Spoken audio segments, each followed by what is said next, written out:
Hello everyone, my name is Katie and welcome to the Greenland Quilter channel. I hope everybody has been having a great week and yep, this is Friday already. Can you believe it?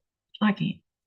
So anyhow, I hope everyone's had a good week and I hope everyone has a great weekend. So we are going to get started with this live and I'm just waiting for people to come in. So that we can start doing. Hey, Jean, welcome, welcome. I'm just getting my monitor all set up with all the windows in the right places. So how are you doing today, Jean? I hope you're doing well. Almost got myself right. Hey, Andrea, it's good to see you. Very, uh-oh, where'd my Zoom go? Oh no.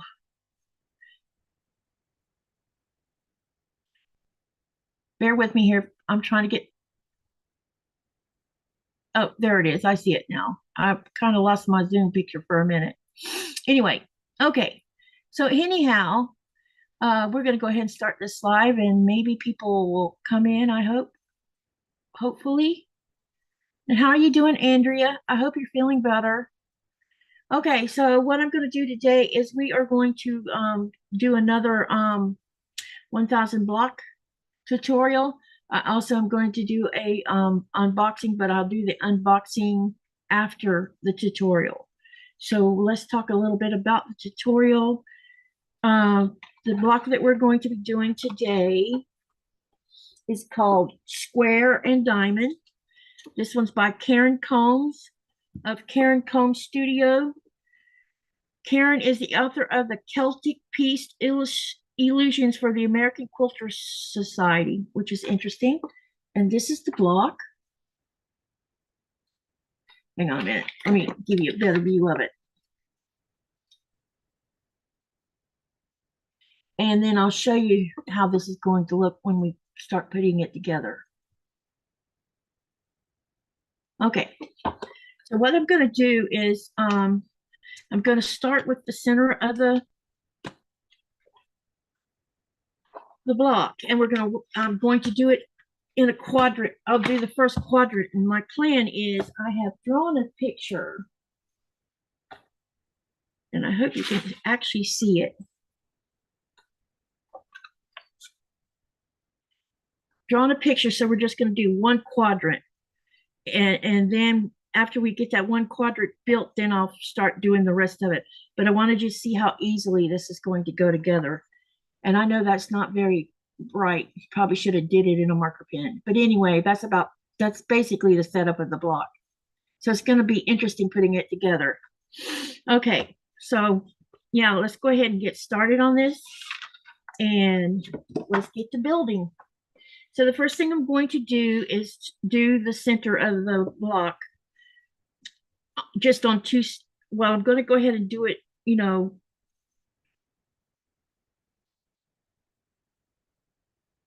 I'm going to do the whole center and then I'll work my way out. And then we're going to do one corner quadrant where I can attach it to one side so you can see what it looks like. So first we're going to do the square and the square part. Andrea says she's feeling somewhat better. She is sewing, so probably will not chat much. You're far behind on everything. I'm sorry, sweetie. I hope you get on your feet soon. I know you have been having a hard time. I'm really sorry about that. I hope you get feeling better. We all should be feeling good.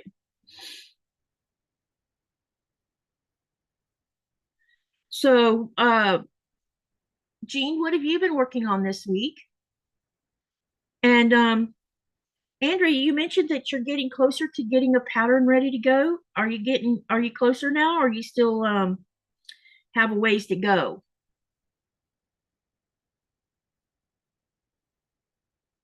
And I need to change my sewing machine foot. Ooh. Switch glasses. All right.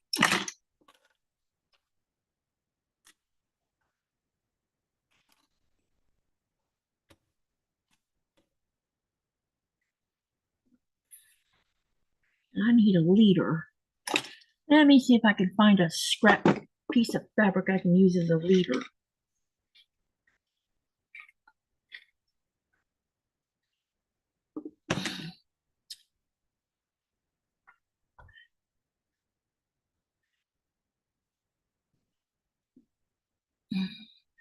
All right, so we're going to go ahead and start on this. So what my plan is we're going to sew these half triangles onto this square so that we can make a square and a square.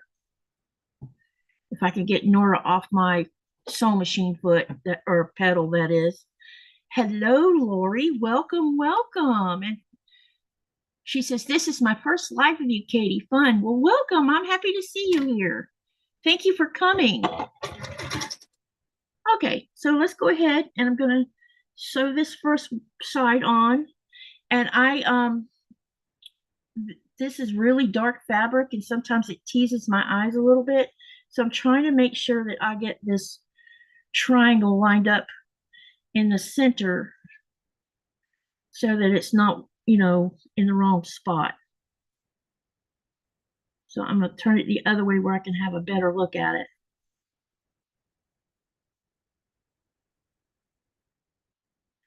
So has everybody had a good week? I hope you have. And do you have any plans for the weekend? What y'all going to be working on this weekend? I have to work Sunday.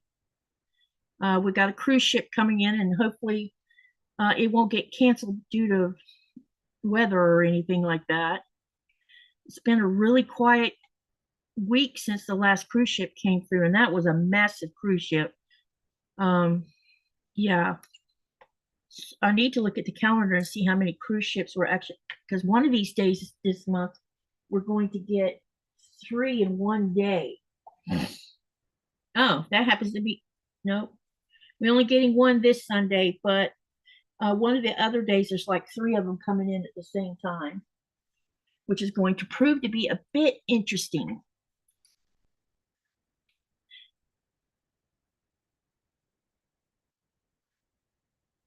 Okay, I think I got this lined up decently.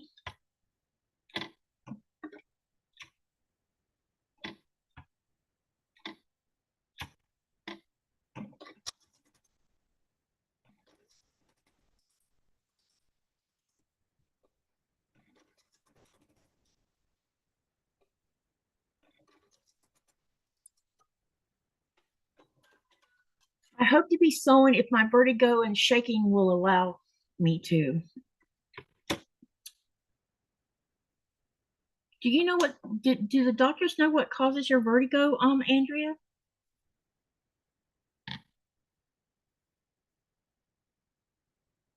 Shake.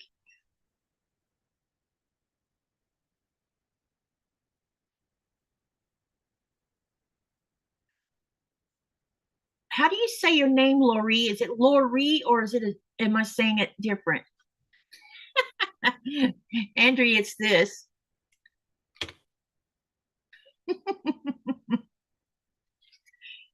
There's a story behind this. Last Thursday, a week ago, I was working on my Moda Blockheads block, and I noticed that I was going to run out of thread, so I was playing thread chicken. And I had even commented in the channel about, you know, I might be playing thread chicken soon because it was going to run out. I didn't know if I'd get to finish the block before I ran out. Well, I got to the end of the live, the block was finished, and I had shut down the live and everything, and I got to looking at my machine and I saw this little piece of thread dangling over the top thread bridge that's just before you get to the needle, and the thread was going through the needle like it's supposed to be doing. And I got to looking, I'm like, that's strange. Did I break my thread? So I look at the top of the machine and the thread is gone. And then I realized I had ran out of thread, but I didn't run out of thread until after I finished the block. So I won the chicken.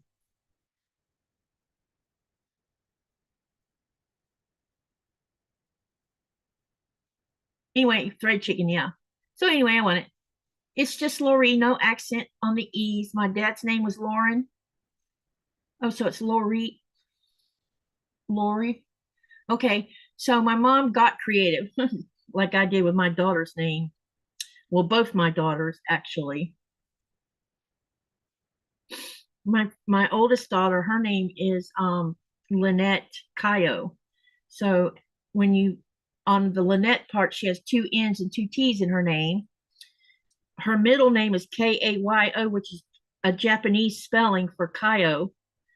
And so she went through a period of time where everybody was trying to call her Ko, and she's like, it's not Ko, it's Kayo. And then Kristen, instead of putting a T-E-N or a T-I-N, I put a T-O-N. And I don't know if anybody's ever really teased her about her name, or if she's, you know.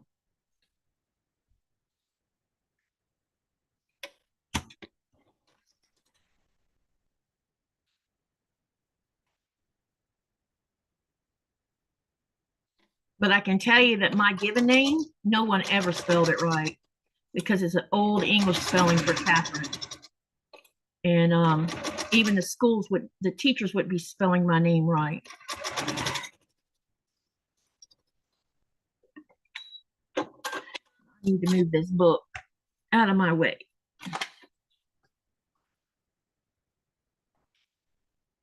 Okay.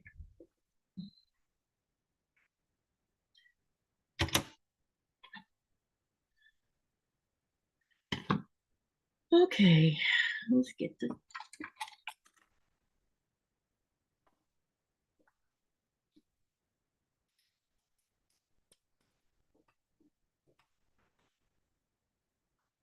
I think this block is going to look kind of cool. I hope. At least that's my intention. I'll have a guest joining me soon, I hope. Hopefully soon. I'm going to go ahead and take these ears off here.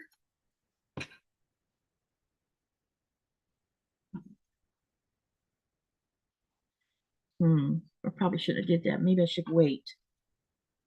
Okay, now let's get the other two on here. So now I've got the two on end to end. Now we're going to go ahead and put this side on along with this side. And then we'll continue on with this block. Jean, what are you working on?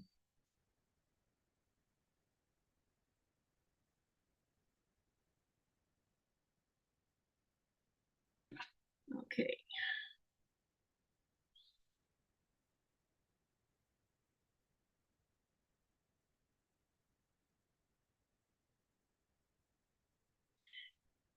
When will you get the results back from your MS testing, Andrea? There seems to be a lot of people showing up with that these days.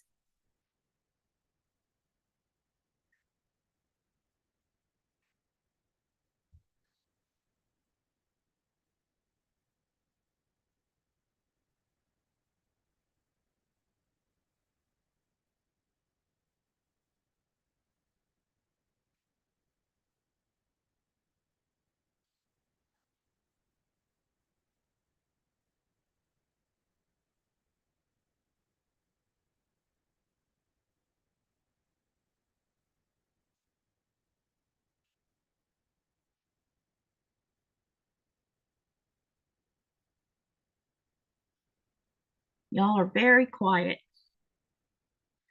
There must be something.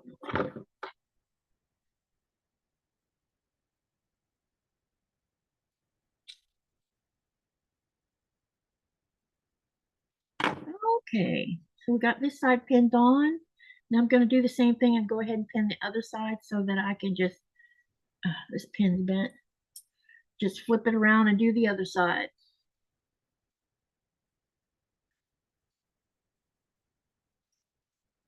Just this and that. I sewed up some Dresden for a small wall hanging for August.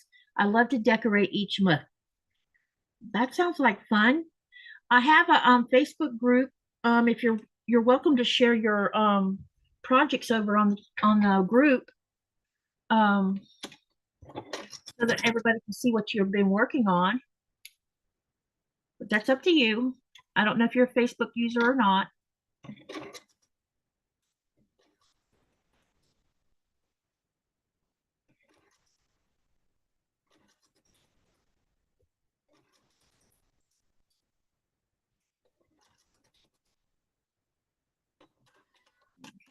Now let's get the other side on.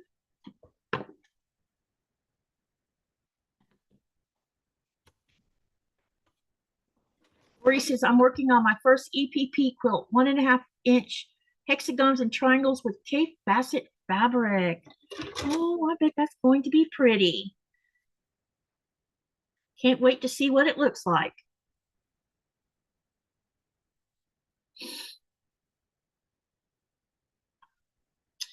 Okay, now I'm going to trim off this side of these as well so they don't get in my way. And I need to find the center of this. I have some Cape Basset. Actually, I have quite a bit of Cape Basset. I just haven't figured out what I want to do with it yet. I haven't found the right pattern, I don't think, that talks to me. I don't know. Maybe I'll get creative and create my own thing. What I would like to do is, I was hoping he would get some, what are they called? Some type of low volume fabric line that you could use, kind of like you would use a solid or a blender fabric, so that you could intermix it with all those bright, happy colors of his.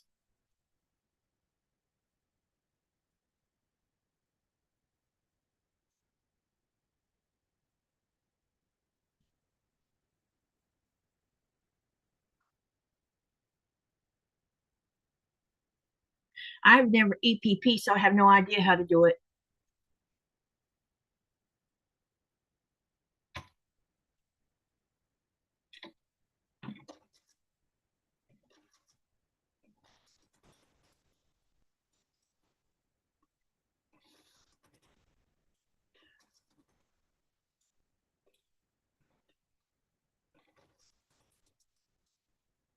Andrew says, I would love to see that, Lori. I want to do the same at some point. I was just gifted a Cape Basset layer cake, and I am trying to figure out what I want to do with it. Hi, June H. How are you? Hope everything's good in your side of the world.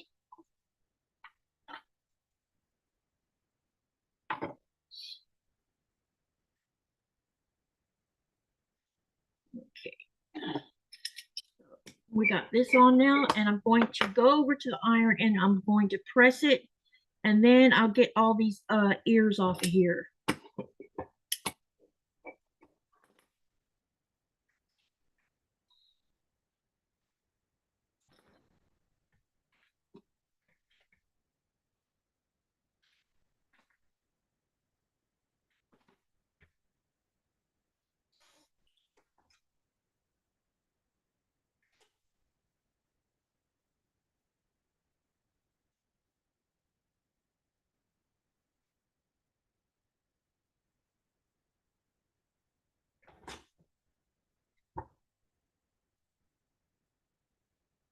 Okay.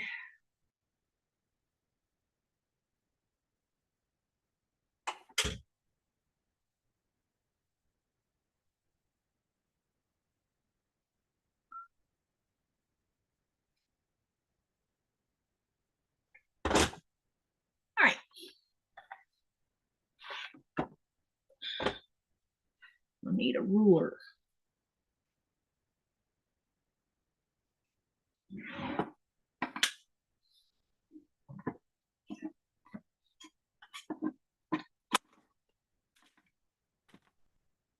And a rotary cutter.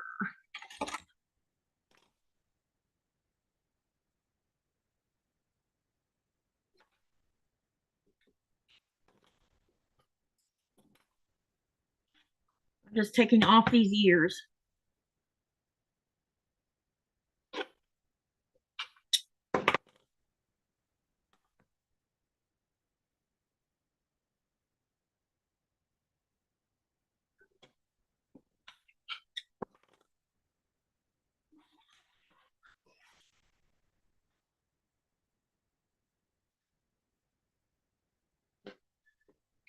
Okay, now then we're going to start building the next part of this block.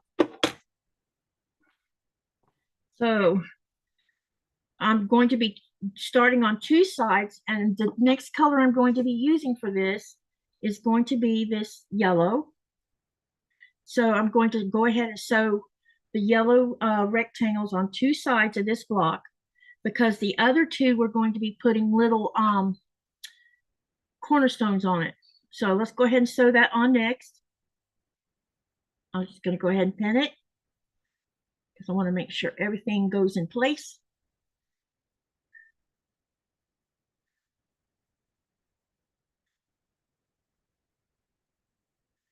Andrea says it's been storming here all day. It is still storming all over the country, and I'm trying not to focus on it and focus on my sewing. And Andrea, June says, yeah, Andrea, that's good. And then Jean says, I made one flower with the 1.5 inch paper, but found it too big, but for what I wanted. I bought 3/4 of an inch on Amazon, and will come in about 2 weeks so that I have time to finish the pillow. And then Lori says, Jean, EPP is addictive.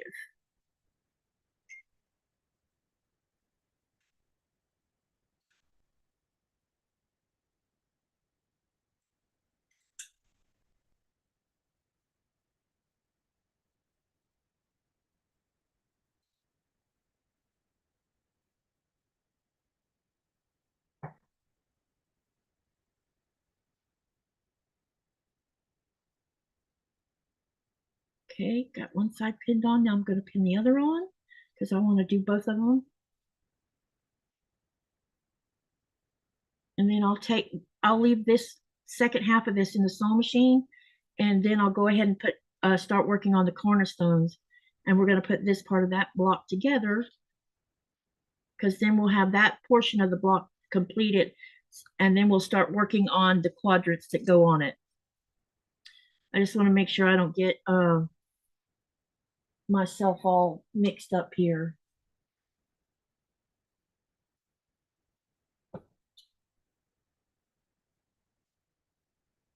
Okay. Jean, do you glue based or thread based?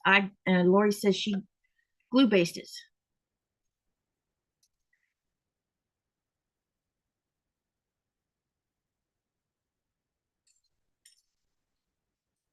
I'm going to be sewing and watching on TV, so we'll not be chatting. I just wanted to say hi and let Katie know I was here. Thank you for coming, Andrea. I appreciate it. Have a good sew. Share with us if you have a chance on the Facebook group what you've been working on, Andrea.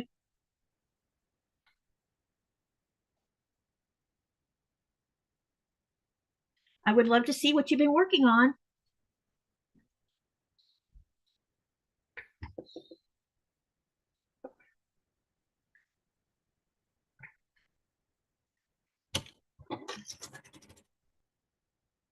Okay, let's get this one side done first.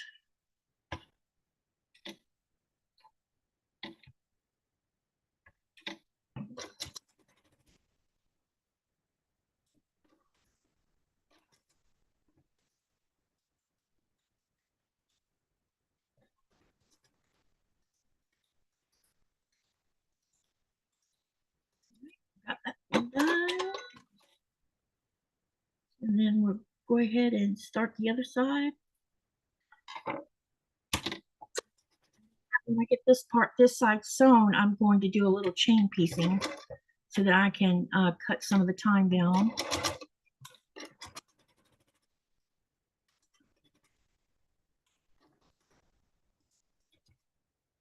I hope y'all like the colors I chose for this block. Okay, now let's go ahead. I'm going to pull these other two strips because I'm going to need them. And I'm going to go ahead and do on the right side, and then we'll come back and do the left side.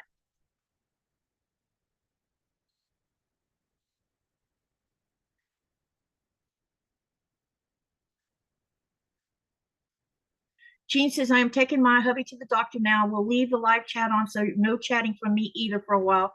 Don't do anything fun while I'm gone. Okay, have a safe drive and hope everything goes well with the doctor. Lori says, I am so slow at my handwork that it helps me if I can at least glue base and then hand sew.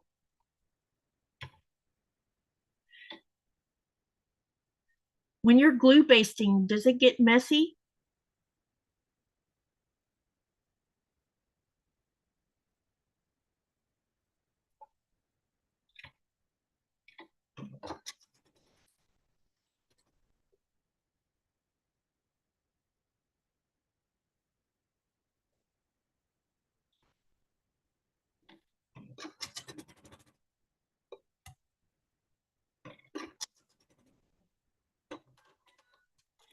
Right.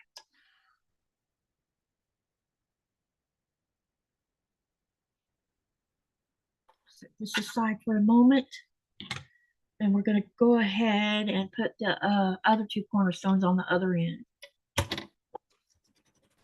right.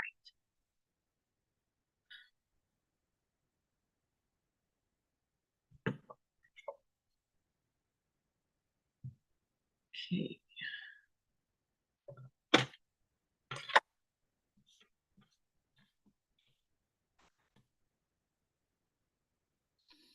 All righty.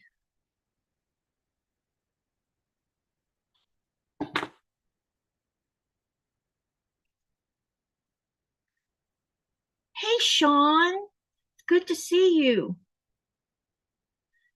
Okay, so we're sewing these cornerstones on the other end of this strip.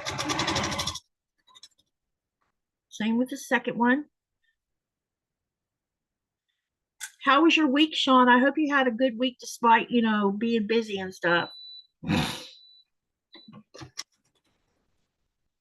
Thank you for coming to the live too. Hello, Ann Art Boutique. Hey, everyone. Thanks for the inspiration here. I've started my first lap quilt. It's an easy 3-yard quilt, but it's great for beginners. Good, great. That's wonderful news, Ann. And Lori says it does for me because I never did master the glue when I was in school. I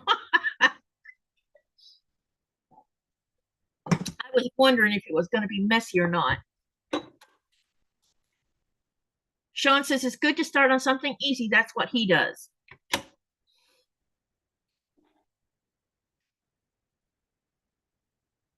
Lori says, and you will be hooked. The best people quilt. Okay, now that I've got these cornerstones on, I'm going to go ahead and finger press everything so I can show you what we're going to be doing. And this little design board will no longer be useful because this is about to get bigger. Okay. Go ahead and press these first.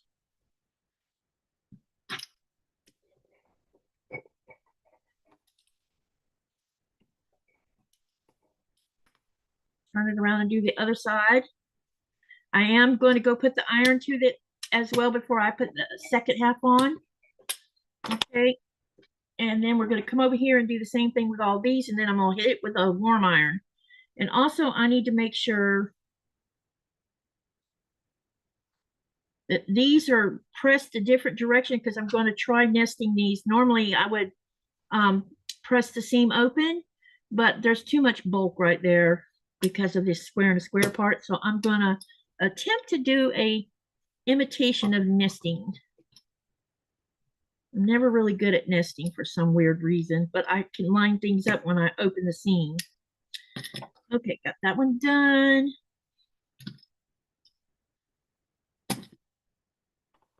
It's just an odd situation that I struggle with that still. Okay, I'm going to go over to the iron in just a second. So hang in there for me. All right, let me go over here and press these real quick.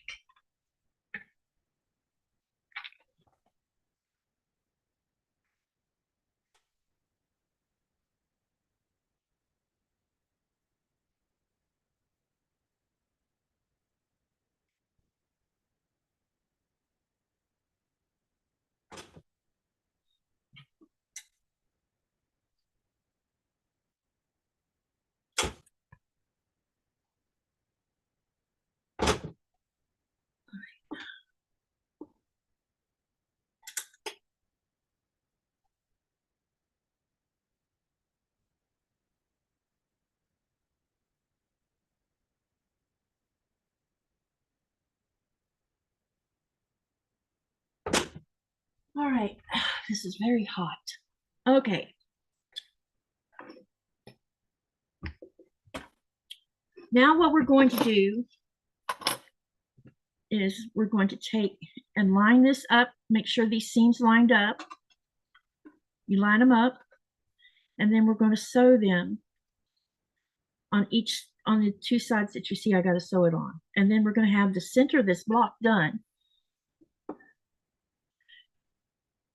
Is that a Moda Blockhead 6 block behind you? I am working on, yes. I'm going to talk about the Moda Blockhead one because I want to show you guys something. I haven't made block number 7 yet because I cannot do those flying geese the way they want you to do them. So I've been trying to get some information on how to just do one at a time with the proper size of pieces that you need to do it with. But yeah, that's block number 6. So apparently we're going to do, and this block number 7 is a pretty good size one too from the looks of it. So what I'm doing is I'm taking a pin and I'm putting it through the seam, and I'll check on the front side to make sure it's going where I want it to go. And then I'll put it through the other side here and make sure it comes out in the seam, not in the fabric itself. Yep. So I got this lined up. And then what I'll do is nest these. You want the seams to be right. You want to butt them up next to each other. And so that's what I'm going to do here. And then what I'll do is I'll go ahead and pin on both sides of that seam so it doesn't move.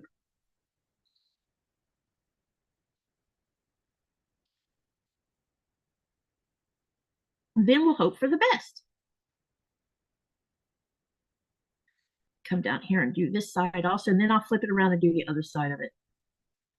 I'm just trying to make sure I got them butt to butt. Hello, Cindy. How's things in California? Hope the weather's good there. Hi, Andy. Hello. Good to see you. Did you have a good lunch? Yes, a very good lunch. So, for those of you who don't know who Andy is from Crafty Witch 232. She crochets, sews, and yeah, let me just let you tell them. Tell them Oh, everything you. yes. I crochet, I do all kinds of stuff. I make bags and stuff, which I haven't done as much lately. I make dolls. I do all kinds of fun stuff. Dream catchers. I do lots of fun stuff. You also sew. Yes, I do. I've been getting stuff ready for my shows, so hopefully I can do some more sewing soon. Yay! That'll be great. Did you you did pretty well on the last show, right? Yeah, I did pretty good. I sold, I think it was like 36 or 37 of my plushies, so I gotta make a lot more for my next one. Well, tonight's a good time to be sewing, or I mean crocheting then. Oh, it is. Yes. Have you thought But, about making plushies from sewing too? yeah, I have made some. I'm doing like a mismatch half and half ones too, so I will start doing those again. Those are fun, where I do part sewing and part crocheting. Oh, that'll look, that's got to be interesting. You know, I've been thinking about, I have some, they're from the same yarn as I did that mandala from, and I was making small motifs, and was thinking about doing what they call a reverse applique, where you cut a hole in the fabric and you reverse it, and then I was going to take those motifs and sew them onto the fabric, and then put them up underneath it, and then sew the whole thing on there, and then I'll have two different fibers on one quilt top. Yes, duets. That'll be awesome. I love that. Because I think that would be a great way to, show off you can do different things with different media. Right. Oops, sorry. Hold on, let me flip. That's okay. You guys don't want to see my forehead. You're Ah, fine. You're all good. I see the ceiling. I know. Hi, I Jason. Welcome, welcome. Hello, Gales. Southern Living. You know what? I've been having fun looking at your channel, Gail. I've gotten through 2 playlists and working on number 3. I'm and and Andy will tell you I spend a lot of time running people's playlist, yes. trying to help with watch hours. And Art Boutique says it's a great creative outlet. Yes, it is. Okay. Hey, I got my camera to flip. Yay. Did you finally get a mic? I did not. It's supposed to be here Monday, it says. What did y'all decide upon getting? So the one I'm getting is a Bluetooth one. It was on sale for the Prime days. It's normally like a $60 one, but it's supposed to cancel out the background noise. So Yeah. if it does, then I can keep my other 3D printers in the room. I don't really hear your 3D printer all that much. Well, I don't run the other two because they are very loud compared to the one. Oh, okay, got you. Because Yeah. I think I've only heard it maybe once, and to me it wasn't annoying. But I ignore background noise anyway, I guess. It has to be something really, you know what annoys me is loud juki machines. I'm like, how can anyone tolerate that high pitched sound it makes? Right. But outside of that, most noises don't really bother me. Understandable. I think I've gotten sensitive to certain kinds of noises, and that's one of them. Thank you, Yeah. Gail. I appreciate that. I know that a lot of my videos are longer than most people's. That's why I make up for it by watching more than one playlist on y'all's channels. Because some of my lives are pretty long. Oh yeah, mine too. Usually if I switch with somebody, I watch their whole channel. Yeah, I end up, yeah. It's like New Horizons said he just uploaded a bunch of new stuff, so I got to go over there and catch up. But I have watched, before he started uploading all the new stuff, I had already watched everything on his channel. Same. Yep. And Highways is another one I've watched all of his stuff. Oh yeah. I think I'm all caught up there too. And it really does help the channel's growth. Well, it just helps make it stronger, put it that way. Yes. So that if you do have to take a day off, it doesn't foobar your whole channel. Exactly. I was watching someone's, I don't remember who it was, but there was a discussion. Maybe it was over on Kevin. He was sharing someone's video, I think it was, and he was talking about how when you take time off for, say, a mental health day or 2 or 3 mental health days, or do what I did, take the whole weekend off because I went sailing. And just over the weekend for going sailing, it's like I had a 2,000 view drop off Oh wow. because just because I didn't do a lot, I didn't do a live Friday or Saturday. And I'm like, maybe I should start making. I've been lax on making pre-records, and I really need to get back into doing them. Yeah, I need to figure out how to get a few up and ready for when I want a day off because I don't think I hardly ever take a day off. I took one off Thursday. I was having a bad day. Apparently, I wasn't the only one. Myra checked on me and she said that she says, "Are you having a bad day?" I'm like, mm-hmm.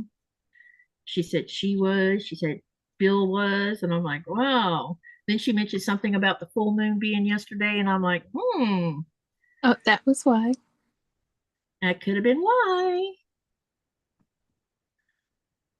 Hello to someone just came in, I think. Hey, Linda, welcome, welcome. Gil says, I had it on my TV one day. Cool. Yeah, I have right now currently that we have working because right now we're down 2 laptops. Right now we have the big TV that I'm constantly running videos on. In fact, the TV never gets turned off.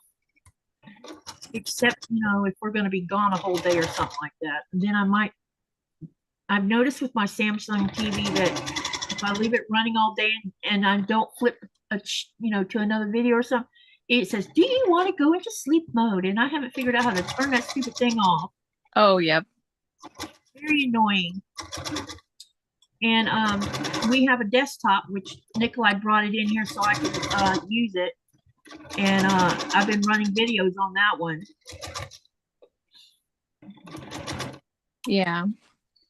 And then, of course, I have my laptop right here. And when I go to bed at night, I leave this one running. Like when I tell you I'm going to leave you running and I disappear. Yep. I do the same thing. There's some weird thing about vertical videos that Samsung will not play them. I don't understand what the deal is. So I can't watch you live on the TV when you're vertical. It's so weird. It's the weirdest thing I ever seen. Interesting. So I don't know if there's some kind of setting on the Samsung or the way that the internet goes through that TV's weird. I don't know. Well, yeah, that is weird. Yeah, because I always run mine on the TV. Now my Samsung is about, let me think, how old is it now? We bought it in, it's a 55 inch. So we bought it in 2000, I want to say 17. So it could be its age is the problem. You know, because things are up, you know, as you get newer stuff, things get updated. You know what I mean? Right. And maybe that's the problem. I don't know. It's just very strange.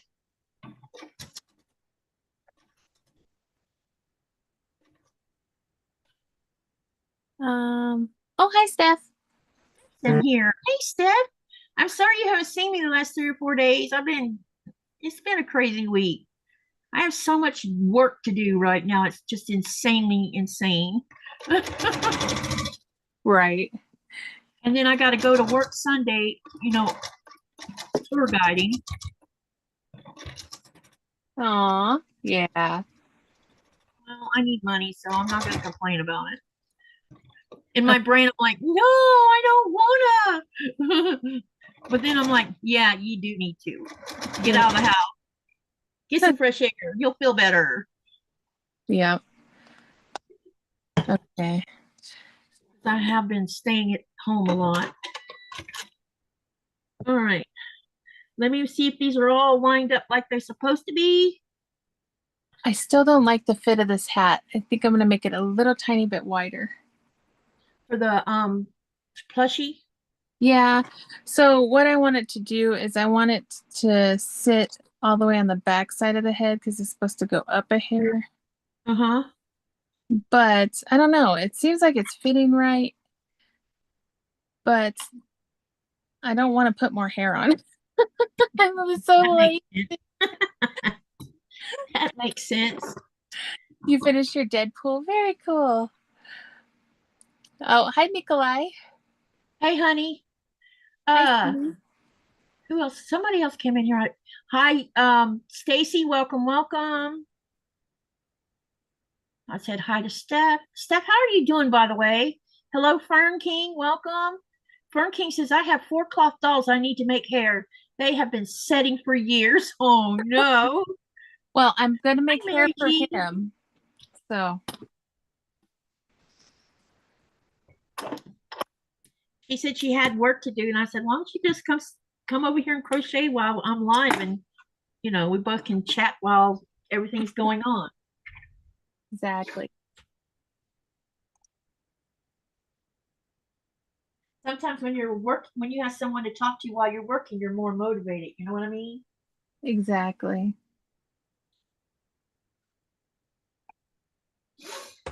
Okay, this is the center of the block of what we're working on right now. Okay, now what I'm going to do is I have got to clear off enough space here. Let me get, I also have an unboxing we're going to do tonight as well, but I need to move stuff away from here because we're going to be tilting this block. And we're going to do one side of it so you can see it. And then after that, what I'll do is I'll do the other 3 quadrants and sew them on. and we'll be done with this block. But I think it's going to look kind of cool. I hope so. Oh, awesome. All right, so let me get everything laid out here and move some stuff because I'm like strapped for space. Okay, so I'm going to get the book again and I'm going to show you what we're going to do. Okay. So I've already done this whole thing right here. So now what we're going to do is we're going to be sewing these. See how we have these long sets? We're going to sew that, and then that's going to get attached to the side. Okay. And I'm going to do both sides of this first because these will go on first, I think. No, we need to do these first because these will go on first. And then this bigger set will go on last because this will be bigger. So let's go ahead and do the smaller sets first. If that made sense. Gotcha. Okay. And here's where my angle challenge self is going to probably have issues. All right. So first off, and you may not be able to see the white so well on this design board. So I'm going to put the first triangle on here first, okay? Then the next thing we got to do is I'm using a dark square, which is going to go here. And then we're going to use, that's the second row. And then we're going to do two triangles, two half triangles, which will be the white.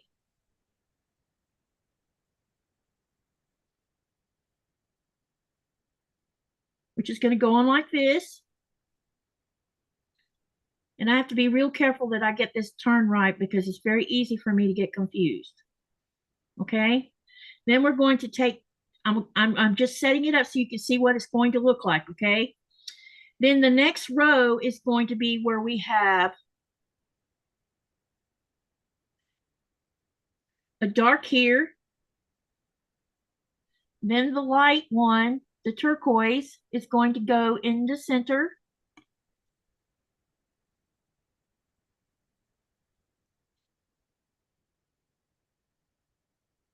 Well, if I could get my fingers on it. And that'll go here in the center. And then we're going to take another dark color. And we're going to put it here. And this, let's see, then there's more triangles. We're going to take another set here. And we've got to watch how we turn this. So you can see how I've turned this so that you've got a straight line going here, because this is a corner block. And the same thing with this side. You need to make sure you turn it. So now we have what a triangle, it looks like a triangle, but you also have two sides, which will be the corner. And then what we're going to do is I'm going to go row by row. I'll start down here on this row. Sew these three together first, put the triangles on the end. Then I'll come up here and put the triangle on one end, sew it on the other end. And then I will attach this last, the very small triangle. Nice. Okay, so let's go ahead and build this block. Just got to make sure I don't turn anything the wrong direction. Right? Me and angles, oh boy, big trouble. All right, let's see if I can. Casey says she's about to dye her daughter's hair, so she'll be lurking for a bit. Do you have a video on how to make your hair for your dolls? Ask Fern King. To you, Andy. I don't, but each way I make the doll's hair is different. So these ones have long hair, so I'm making them in strands. But some of them I make hair caps. It just depends on what type of hair you're putting on your doll. So for the doll I'm doing here, I'm making long hair strands, so you'll get to see me do it here for that one. So for example, I'm taking my arm's length and wrapping the yarn around, and I'm going to make about 20 of those, and then I'm going to cut them in strips. Man, I just cut myself. Oh no. On my scissors of all things. Where's your emergency Band-Aid stash? Down here in the drawer. I'm about to put it on because I don't want to bleed all over my fabric.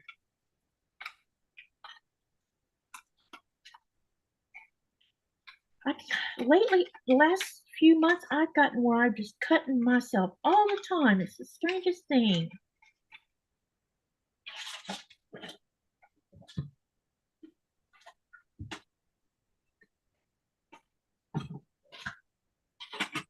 Yeah, I tend to cut myself on my scissors sometimes. Make sure. Well, it was the scissors that got me this time. Yeah. Last time it was my kitchen knife. Mm. And and this is the same finger I cut myself with the kitchen knife on.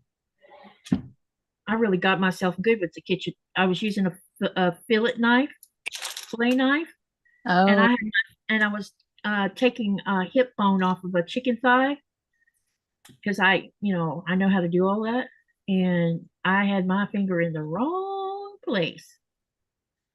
And by the time I realized that I did, it was too late. I'd gotten it by just off the tip of the knife. gotcha. Yep. And I hollered. Nikolai's like, "What's wrong?" I'm like, No. Yes, and be it was a careful of nasty your little cut. stabby. Yeah, I'm okay. It's the scissors got me. I must have picked them up wrong. I thought I was feeling a stinging, and then when I look up, I'm like, "Uh-oh, we don't want to bleed on fabric."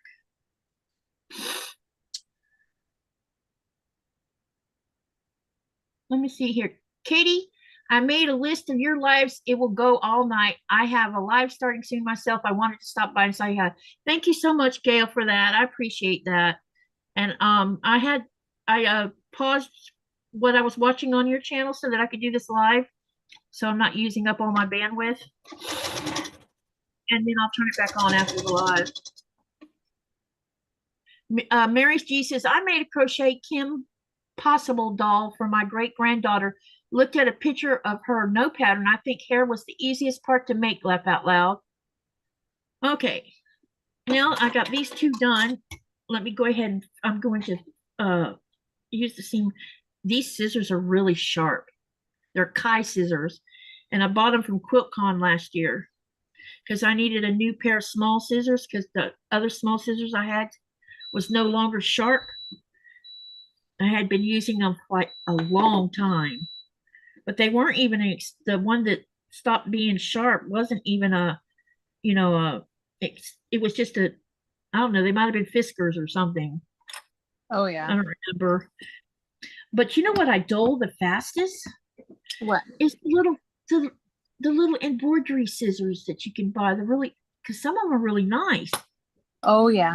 And Do you all know I the do is best way to sharpen those? no. You get some tin foil and the shiny side up, you fold it like 4 times and then cut through it. Oh, okay, because I haven't thrown them little scissors out because I really like them a lot for thread snipping. Yes. Yep. If you have small scissors, that's the best way to sharpen your scissors is to cut through tin foil.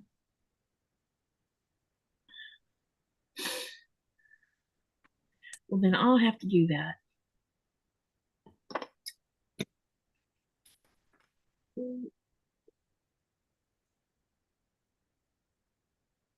Someone was asking about how to sharpen their uh crate. I just forgot what the name of the scissors are called. And I think I uh-oh. Why do I always do this? Dang it. Well, I managed to do one, y'all. Time to use the seam ripper. Oh no. Yeah, I put it on the wrong side.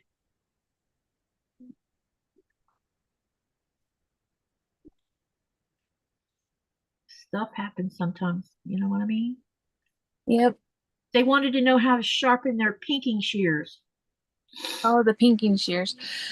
Um, Depending on which brand they are, which brand they are.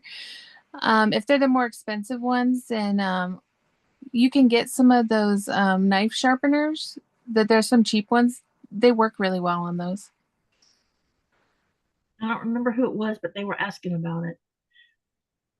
I wondered if you couldn't just get a round of, those round files and do it that way too. You can, but those so I think they're like, Jason, how much was the little knife sharpener thing you bought? Because the ladies who used to come in to the sewing table, they bought some of them, and they run through. They're like electric, and they run through, and they're even. So Oh, yeah, they sharpen them evenly. I think they're like $20. So they're not very expensive, and then you get it even sharpened as opposed to sitting there with a nail file or whatever you want. You know what I mean? $5 or so. So yeah. yeah, a lot cheaper than that. It's a better way to do that. Hey, Robin, welcome, welcome. I have pinky shears, but I hardly ever use them, and I bought a pretty expensive pair of them. Right. I think they're Fiskars too, but they're really heavy. And then actually, nope, that's not it. But I was looking for these the other. Wait a minute. Yeah. And then I have this really heavy pair of Fiskars, but I don't use them that often because I don't like how heavy they are. Yeah, I was gonna say the Gengar ones I wouldn't put through those, but the Fisker ones that would be fine. Yeah. There's one other brand, I forgot the name of it. Those ones are fine.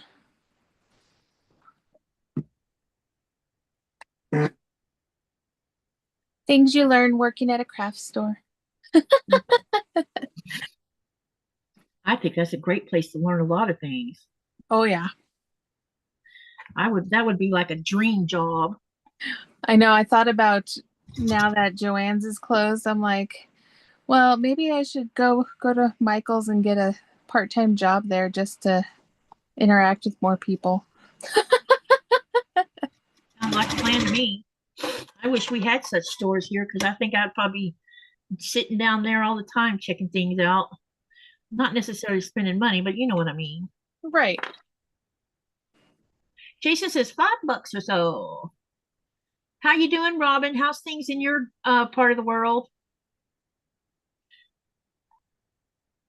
I think there's a lot of people having a rough couple of weeks. Oh yeah. I was watching some videos yesterday and oh boy, I just don't understand how you don't have a warning system. Right. Well, the one place that got hit so bad by all that water, they had tried to get funding from the state so that they could put a siren system in, and the state wouldn't fund it. So then they tried to go to the federal government to get money for funding the siren system. They wouldn't do it either. And the flood warning that came across people's cell phones were issued at midnight. People are in bed. Oh yeah. Well, and then I heard that a lot of the cell phones don't have signal anyway. Yeah, exactly. And so a siren does make sense.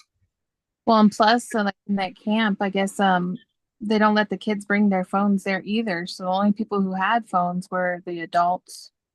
Yeah. And there's probably some people that probably don't even have cell phones, and you know Right. I turn the sound off on my phone at night, so if a warning came across there I would never hear it because it's off. Yeah. The Because I only can't. yeah, the only reason I don't turn my phone off at night is because of unfortunate family emergencies, just in case. Yeah, I can't stand all the notification beep beeps coming across my phone, so I just turn the sound off. Gotcha. I'm too light of a sleeper. Well, it's funny because I'll wake up with my phone, but I won't wake up with Jason's phone. And I think it's vice versa. Like he Yeah, wake up with his, but he won't wake up with mine. It's really weird. Nikolai doesn't hear any of them when he passes out. His phone will be going beep beep beep all night long, and I'm like, you don't hear that. He says, nope, I sounded like I do.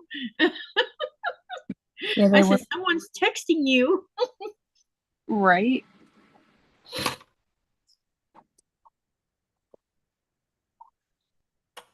You see, it's coming along here. You'll see pretty soon that when I start putting the rows together, you'll see how it's going to all come together. All right. Now we got that part done. So now what I'm going to do is I'm just going to keep on going the way I'm going. I'll go ahead and get that on. And then I'm going to put this side on because I'm trying to chain piece at the same time. And then what I'll do once I get this one side mounted on the square so you can see what it looks like, then I'll go ahead and just start sewing all of the pieces one set at a time, and then we'll join the other sides after that. Okay, let's go ahead and put this on this side.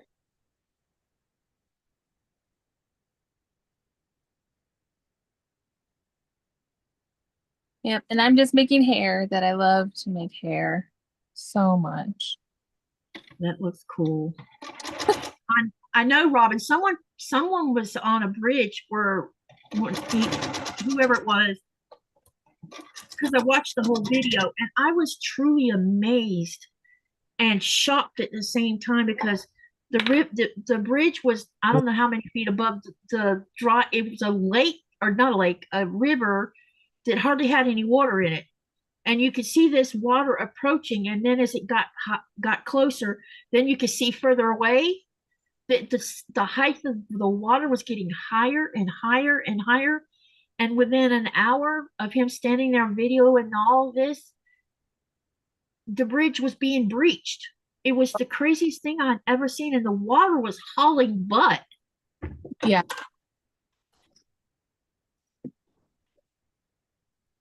Yeah, watching some of those videos is insane. Yeah, it's pretty alarming. I'm like, my gosh.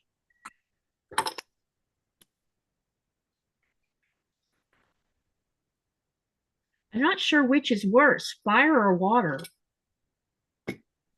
Well, see, that's the thing. They're both very devastating, and they can like go like crazy.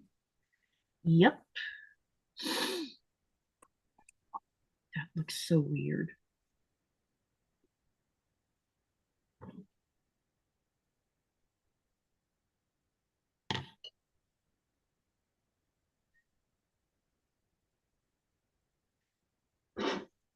I think they're going to have a long time with trying to clean up all that mess, all that mud and everything else that's involved. Yeah. Okay. All right. So let me show you here real quick. We have this portion, and we have this portion that's going to go to this part. And I know it looks kind of strange right now. And then we have this cap that goes on the top right here. And then I'll trim it a little bit, and then I'll go ahead and mount it onto one side of the square. So let's go ahead, and what I'm going to need to do though is got to pay attention right here. There's a seam here. You need to line it up with this one. So that's what we'll start out with to start with. And I will be trimming off these ears soon. I understand, Cindy. It's very sad. Hey, Lori.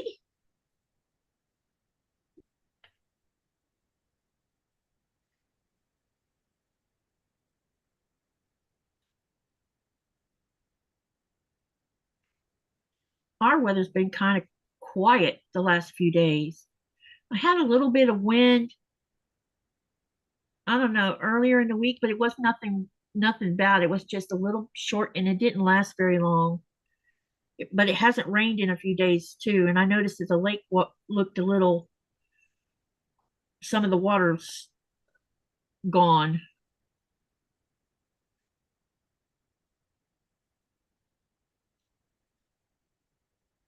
Gotcha. Did y'all like my little short that I posted yesterday of the little river that I posted? Oh, I haven't seen it. I'll have to go look. It's titled "It's a Beautiful Day in Concordat." Concordat. I can't say it. Concordat, not tuck. Concordat. Yeah, that T is a D sound. But I will never say it. I don't know if I'll ever get where I can say it like my husband does. Right. You know, because he makes that guttural sound down in his throat when he's saying it. It's definitely a hard name to say. Cindy says, especially the two sisters. Yeah, wasn't there like a two sisters and a cousin?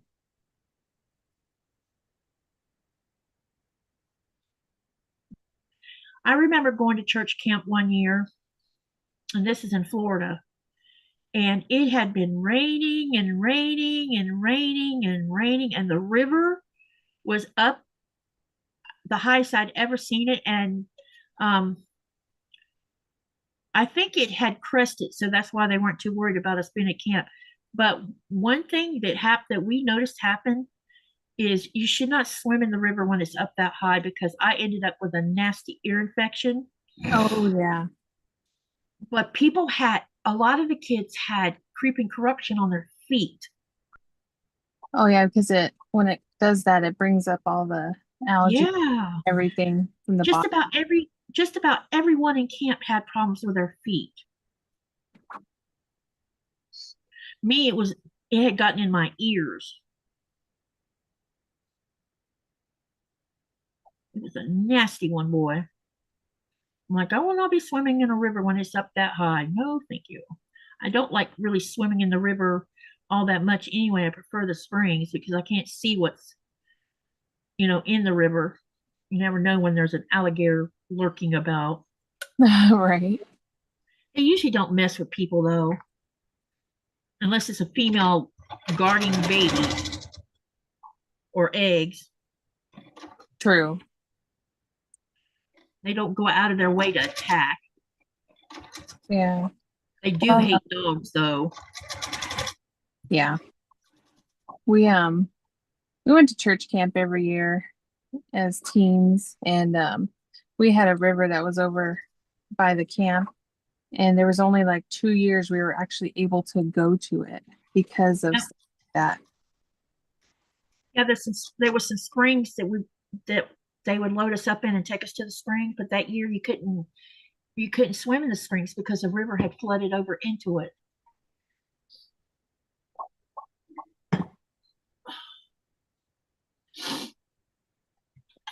It's pretty and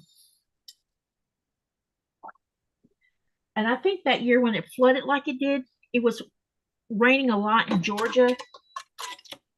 And so all that water from the swamp Okefenokee up there was draining into the Swanee River and the Santa Fe River. And I'm going to, excuse me. Bless you. And all that water from up there would just drain down into Florida. Gotcha. I'm going to do it again. Excuse me. Bless you. He's battling my nose.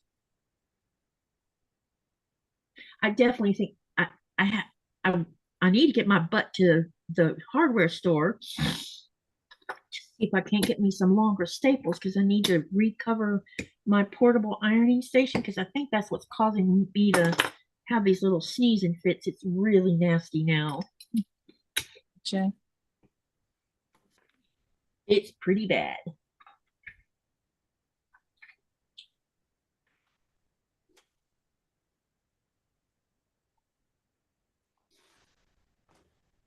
Okay, now I'm going to go ahead and take these ears off right here on the top. I'll worry about the ones down below later, because I want to get rid of some of this bulk, because I'm about to put that little half triangle on here. Yeah. Get everything all nice and neat. Then we're going to put this on top here. And yes, it looks a little bit big, but it'll all go together like it's supposed to. I just need to make sure to find the center. That way I don't have a lopsided point. Right. So I'll just put a little crease in the white part. The dark part is harder to see, so I'm going to stick a pin in it so I can line it up properly. I need a pen.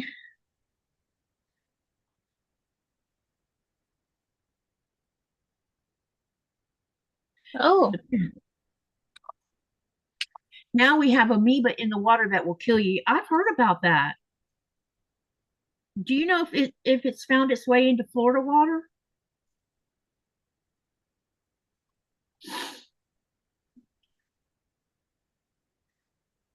Robin, are you working on anything? And what about you, Cindy? What are you working on? Yeah, what are all of y'all working on that are sewers or crocheters?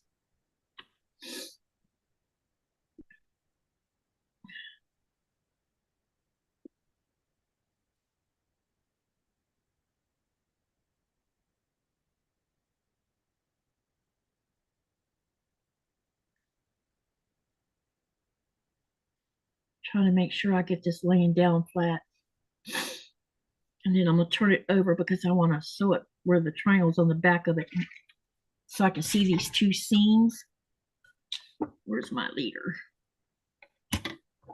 I know people are going to laugh at me, but I'm cheating. He's going to have a bald top of his head because I have to put a beanie cap on him. So there's no reason to put hair on the top of his head because I have to sew a beanie on him. That's going to look super cool when you get it all together. Like you could have done all that. Look here, it's gonna look good. I'm gonna press it and then we're gonna trim off the ears and you'll see what we got to do next. Okay. What does Jason do? Does Jason do any hobbies?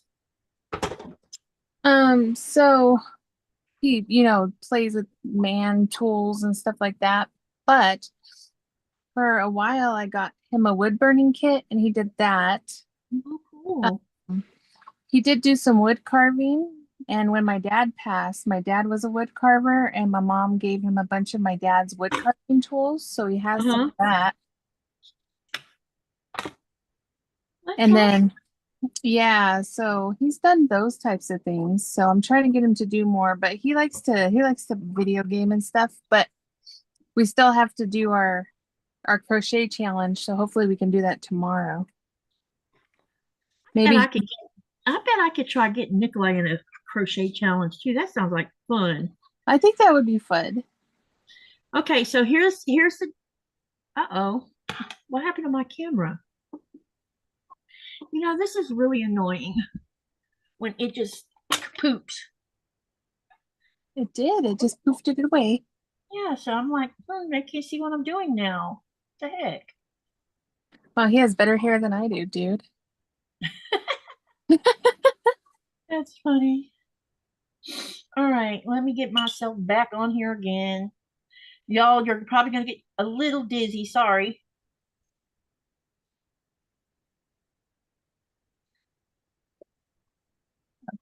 Now we're going to... Cindy says, I have started English paper piecing while watching my shows at night. Bones, the practice Modern Family, Lost. Yes, we are behind the times. Oh, I love Bones. It's one of my favorite shows. Yeah, we like Bones too. I have all the seasons and I've probably seen the series like 10 times. Come on, Zoom. Show that I turned it. There we go.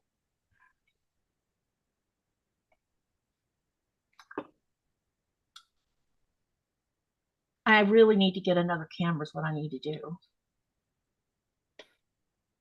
And stop using cell phones for this.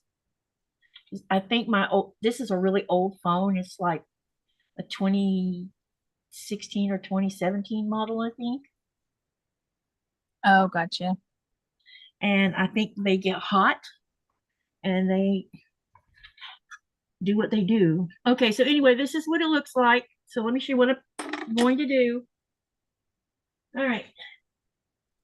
And why does this not... Okay. Let me move things a little bit. I don't have much space. Okay, Okay, so I'm gonna put this up here so you can see what I'm going to do. Now what I'm going to do is I'm going to sew this to this. And it looks like it's big, but I will find the center. That way there's no, yeah. It does look strange, doesn't it? And then what I'll do after you see me attach it, we'll go ahead and sew all the other 3 quadrants, get them all ready to go, and then I'll get them all on the block. But I wanted you to see how easy this is going together. And then I'll go ahead and start doing all the piecing. And all I did was put a crease here. And then I'm going to take I put a crease in this other block, and I'm lining the creases up.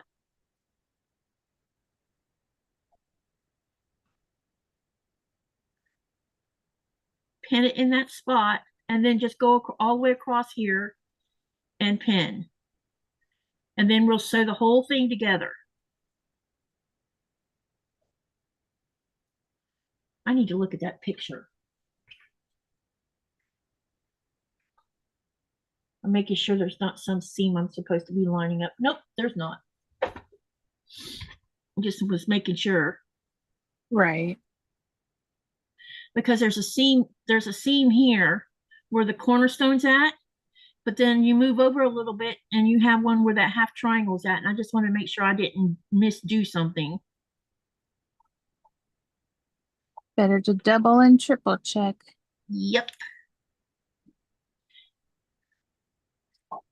Are you guys enjoying the colors I'm using on this block? I hope you are. Oh, I am. I wanted to do some kind of piecing in the middle where you got this negative space. And then I'm like, I don't have time for this. let's just do this pretty blue fabric that I got that I've been having fun injecting here and there in all these blocks. So it's going to end up, it looks like I'm going to have quite a few cool colors and quite a few warm colored blocks. And I just got to figure out how I want to set them up. Or I may end up with enough blocks to do 2 quilts. Who knows? Right. Okay, let's go. It's going to be pretty either way. Her hair is on simmer, so I'm back for a little bit. That Mary G says that block is looking good. Oh yeah, Stacy was talking about the hair too. Okay, now I'm gonna turn this over and make sure I got everything straightly pinned here, and I do. Now where did my leader go?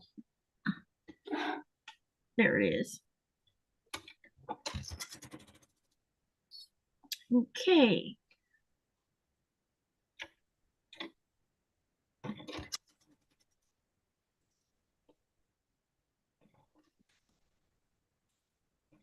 Yeah, I do like those colors together. Yep, they're definitely working. I was a little worried about this yellow being too light since I'm using this silver blue color. This is actually like a bluish grayish color. And then the middle is not black. It looks black in the video, but it's actually a dark navy blue. And then it has like the grayish blue behind the sun designs. So this is all interacting. And then I chose the turquoise to go on the outside of the cornerstones. Because Right. then I knew it would line up with everything else I was doing. I wanted to put more warm color in it, and then I changed my mind. I'm like, no, we're just going to do it like this today. All right. Darn it. I'm going to have to add another row in the back. Okay. That's some more hair.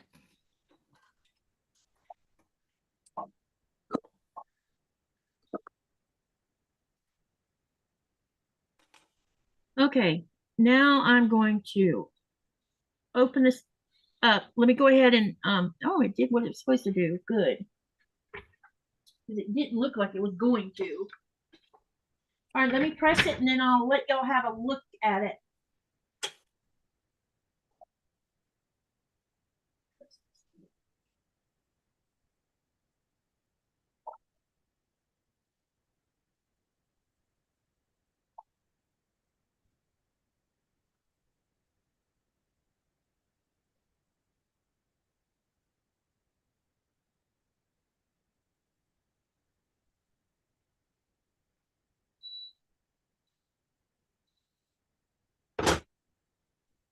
Okay, so here we got, so I'm gonna turn this at an angle. So I hope, yeah, I'm gonna turn it at an angle, like pretending like we're having a block, and it's gonna go like this in a square. So this is what it's looking like so far, and this is gonna be a nice size block. I'm glad we chose, I'm glad that I decided to do this block, because it's gonna be nice. There you go so far. So what I'm doing, what I'm going to do is I'm going to set this aside. I need to find, yeah, I'm going to swipe this design board, and I'm going to go ahead and put it on here.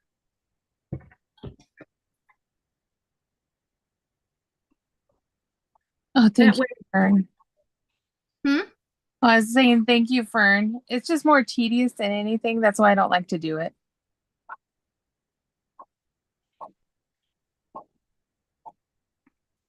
Okay, so now you see what we're doing. Now all I got to do is do the other three sides, sew them on, and then the block will be done. So let me hold it up this way too, because you'll get a different angle. So I know you can't see the white because it's bleeding into the white of the design board. Okay, let me go ahead and start getting the rest of it sewn. And I'm going to be chain piecing these babies. Nice. All right. So we're going to start out, and I need my picture. Let's just use this. All right.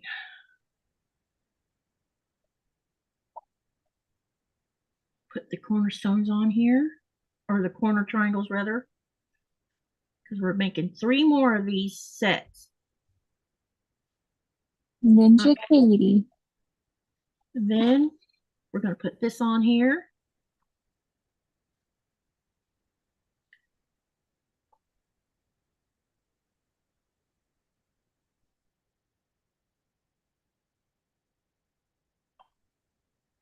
And then 2 half triangles will go here. So I'm just going to kind of leave them apart so you can see what I'm doing. And I'm going to I'm going to just stack them on top of each other, and I'm going to try to chain sew in portions and then put them back down so I don't get myself all turned around. Right. Because as you can see, it's very easy for me to do that.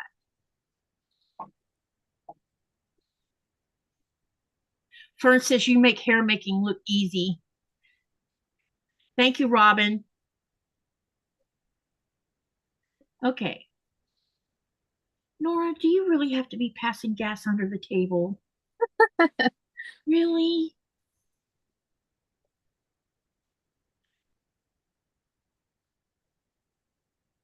I think she knew something was up with me yesterday. She was all up in my business yesterday. Oh, yeah, they usually do know. All right. She definitely knew something was not right about me yesterday. I just was having an awful day yesterday. Oh, I'm sure.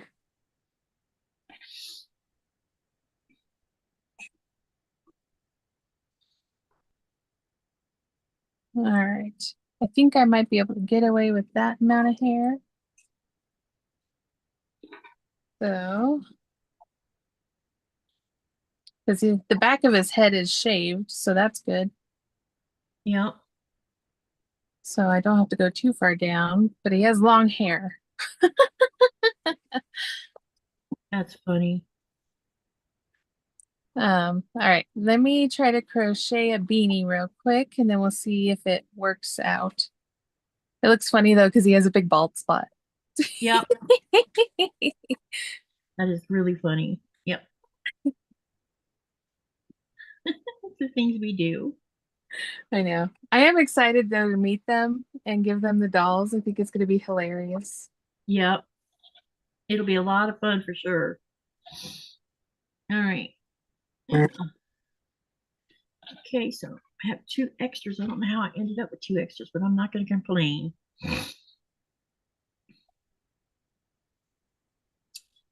Okay, this has got to go this direction. 2. 3. And then we've got this one going like this. 1,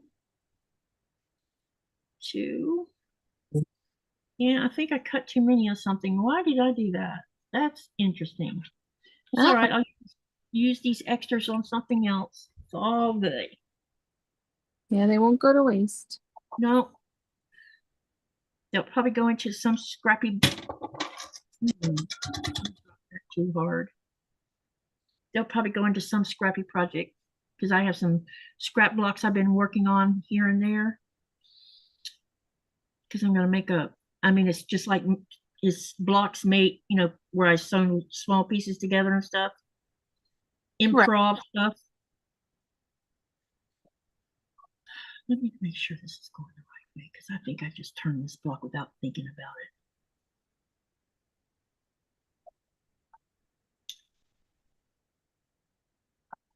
Yes, I did turn it.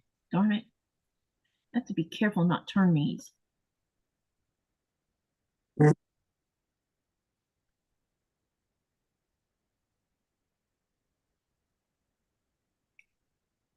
So I did turn my printer on, so you can't hear it? I heard a little blurp and then nothing. Okay. My Zoom covers up stuff. So a lot of times when people, like when your dogs are yipping at you, I can hear them, but not like, I know just like y'all hear Nora, unless she gets really loud about it, then you really hear her. But I really don't hear anything for the most part. Okay, good. See, I can hear it, but it's not a bad sound. Gotcha. Hi, Janice. Janice, how are you? ya? Janice, sorry. She says she's working on assignments and listening. What kind of assignments are you working on? Probably class assignments because she's a teacher. Ooh, fun.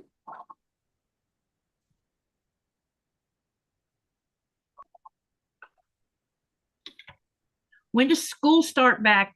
Thomas, my son who lives in Georgia, he was telling me that parts of some of the school part in Carrollton is going to be starting in July. And I'm like, what, really? Already? Blaze starts elementary school, 4th grade, around August 11th. And I'm like, dang, that's early. Yeah.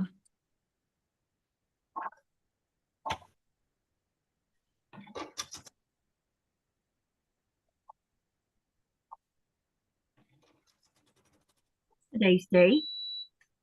Oh my gosh. 2 days from now, it's Blaze's birthday. You guys, he turns 9 years old. Oh.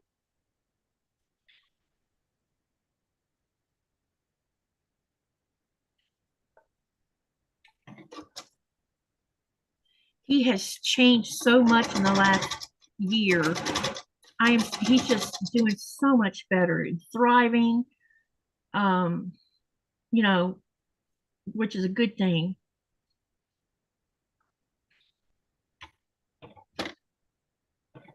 Right. He says he doesn't like going to Impact much though. That's where he's spending it summertime at while his dad works, because Thomas is a single parent.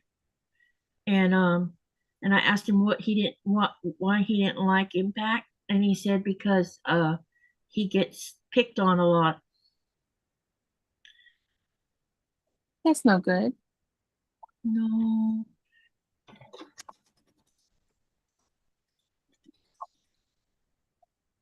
It's oh, duh, that's why. That's funny. Now I know why. Let me see here.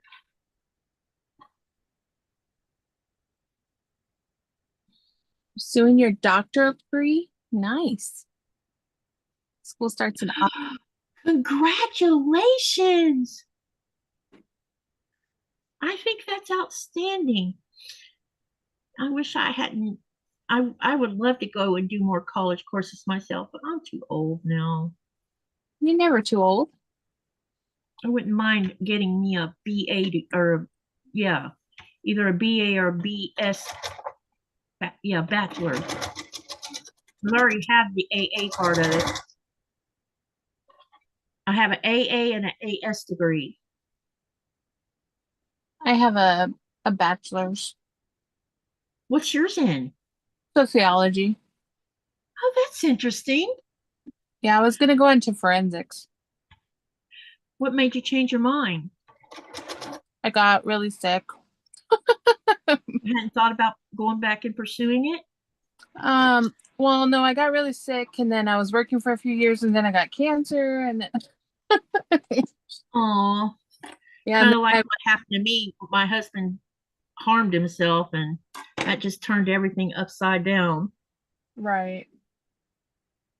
Because I was working on entering as a third year student at the University of Florida, so that I could work on a. I wanted to get a master's degree in science, but minor in ornamental horticulture. Because what I really wanted to do was teach uh, plant growth, um, woody plants class, and herbaceous plant class at a junior college. That's what I was interested in doing. Nice. And that just didn't happen.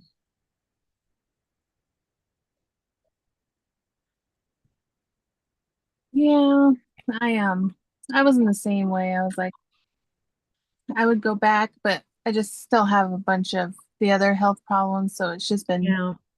so much that it's just like, eh.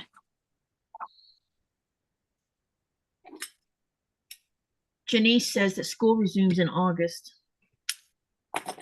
Are you ready for school to start back? Okay. We're coming along on this piecing.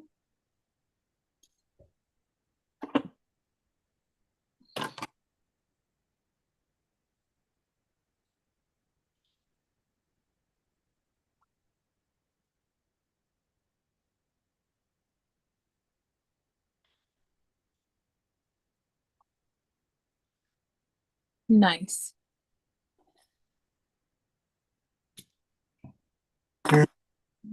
No, you're not ready.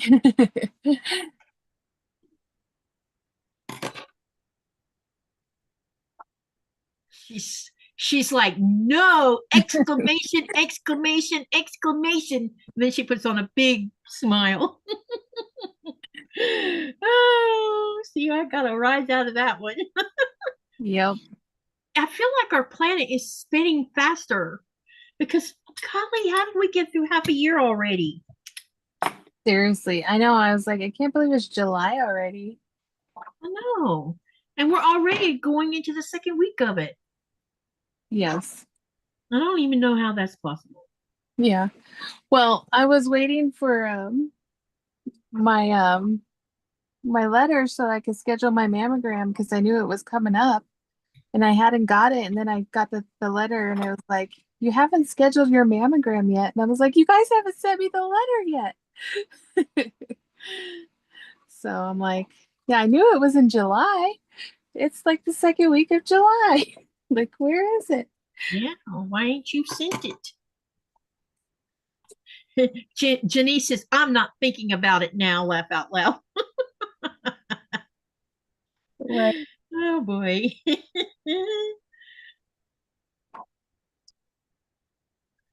Yeah, but there's a reminder for anybody else who needs to schedule their mammogram. I wish they would schedule mammograms here. Oh, they don't? Nope. I really don't understand why, because I need to be checked out since breast cancer is in my family now. Yes. My youngest sister is in remission from breast cancer. Oh, gotcha. Yeah. Well, And that's been the first time it showed up in our family. when I got cancer, I was told that we didn't have any in our family. And then after I finished treatment and everything, they told me that, yeah, I'm gonna have to get checked because of the chemo and the radiation at Yeah. 35. And then come to find out that my great grandma and her sister both had to have double mastectomies because they both had breast cancer. And I'm like, Grandma, You said we didn't have cancer in the family? Really? yeah. So, but yeah, so I've been getting mammograms for 5 years. I have a spot that they've been looking at for 5 years, but it hasn't grown. So I went from every 3 months to 6 months to a year. So that's good. Wondering if this isn't like an every other generation kind of thing because um, my mother's mother and father lived to be in their 90s. And and then my mother, uh, a month after my husband passed, she got in a car accident, and they had taken her to the hospital to make sure she was okay. Basically, she got T-bones. What happened, which means she pulled out in front of someone, and that's not like my mother because my mother hadn't had an accident since I was a young kid, and she's never had a ticket or anything. She was a pretty safe driver, and and I think that she was such a safe driver because she was blind in one eye. And they got ready to release her from the hospital, and she went to stand up and she fell on the floor, and the doctor's like, "Oh, you're not going anywhere." So I don't know if they did the CAT scan or if it was an MRI, but they did one of them. And they come back in there and said, "Young lady, this is what's going on. My mother had a mass on her occipital lobe, and I guess she didn't notice she wasn't having pain or anything like that, and I guess she didn't realize that her peripheral vision in her right eye wasn't working. I don't know how she missed that, but I guess she did. And so it comes to find out it's ganglioblastoma something. It's a big long name. They call it GBY for short. And only a small percentage of people back then would be diagnosed with that. And when I went online and did the research about, whether or not she could live a few years longer, the prognosis was so bad because of her age. She was 66, 65, and she died at 66. So she died. They did the surgery and everything, and she did chemo. And my mom had chemo and never got sick from the chemo. But before it was over with, she couldn't talk because it was affecting speech. But she didn't seem sick or anything else until the end. It was just, and it's not a hereditary thing. It's this particular tumor is built from the brain, and sometimes they think that it was caused by when you're in the gestation, you're in your mother's womb.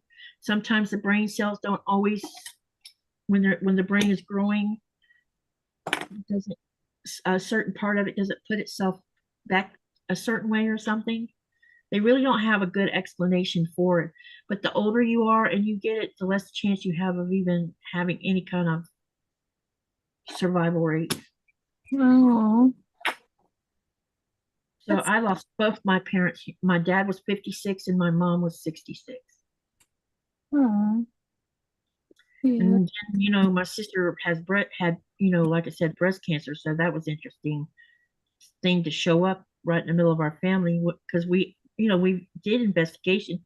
No one seems to think anyone in our families had breast cancer. But there is cancer in the family because my paternal aunt, she passed away from colon cancer. Actually, yeah, my grandpa had colon cancer. My cousin did. Nasty stuff. Hey, Teresa, welcome. Hello. I was going to you see how long I could be here before you noticed I was on. How long were you sitting there before I noticed? Only noticed because you said something. About maybe a minute. I don't know. Ah, Not long. Sorry about yesterday. No, that's all right. Hey, you don't have to apologize for me for not going live. I do that stuff all the Yeah. time. So, Yeah, I sent the email out, I thought early enough that, yeah. but then I guess I freaked everybody out because I wasn't answering any social media at all.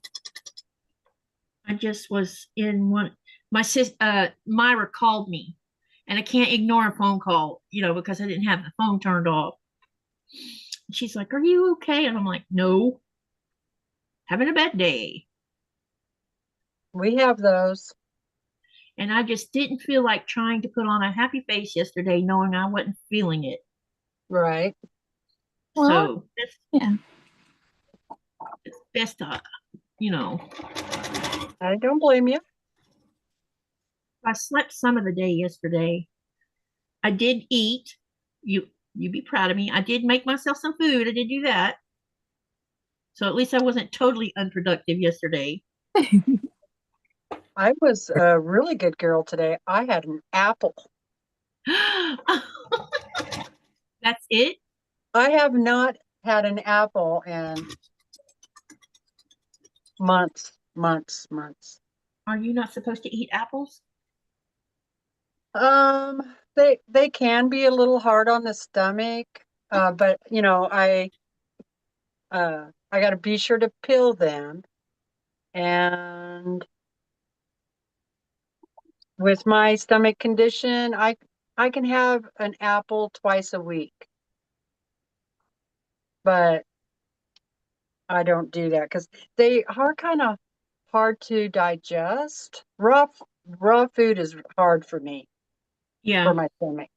So usually, like, I will nuke it for a few seconds. And what's really good is you take sliced apple, put a piece of cheddar cheese on there, microwave it for a few seconds, and that That is sounds kind of yummy, it actually. is a very yummy snack. That sounds tasty. I'm Wow, I'm trying gonna to try that out. I'm trying to get off of the junk food because, like, Yeah. I eat a lot of potato chips and crack, Yep. crap. So I want to get back on keto. Oh, that's upside down. I want to yeah, get back on keto. Brandon and I were just talking about that.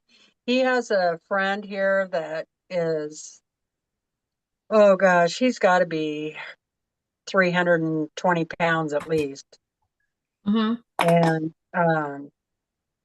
it's all in his stomach, Yeah. like, you know, like how some guys get, you know.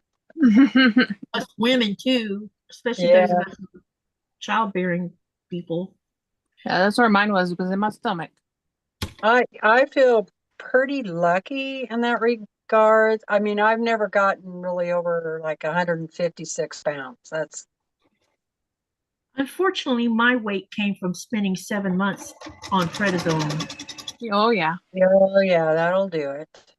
Yep, because I was a itty bitty tiny girl until prednisone came into my life. But prednisone also kept me and my daughter alive because I was carrying Lynette, and my asthma got crazy in the 7th month, and I was in the hospital, and it didn't look promising at the beginning because they were having such a what it was is they couldn't get my asthma under control. It was just psychoed out. And the doctor kept coming in and pulling blood, and they kept upping my medicine. And I'm like, what are y'all doing? Your body is metabolizing these medicines too fast, and we don't know why. And we got to get it in the right dosage so that it can combat the inflammation in your lungs. Because if you don't, we don't know what's going to happen because it was so bad.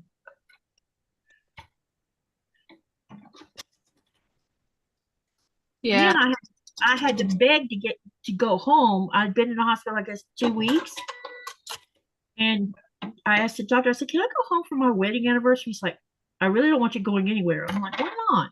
Because your asthma's not under control. To be frank, And I said, please let me go home. I promise to do everything you tell me to do if you just let me go home, because I was tired of being in the hospital is what it was.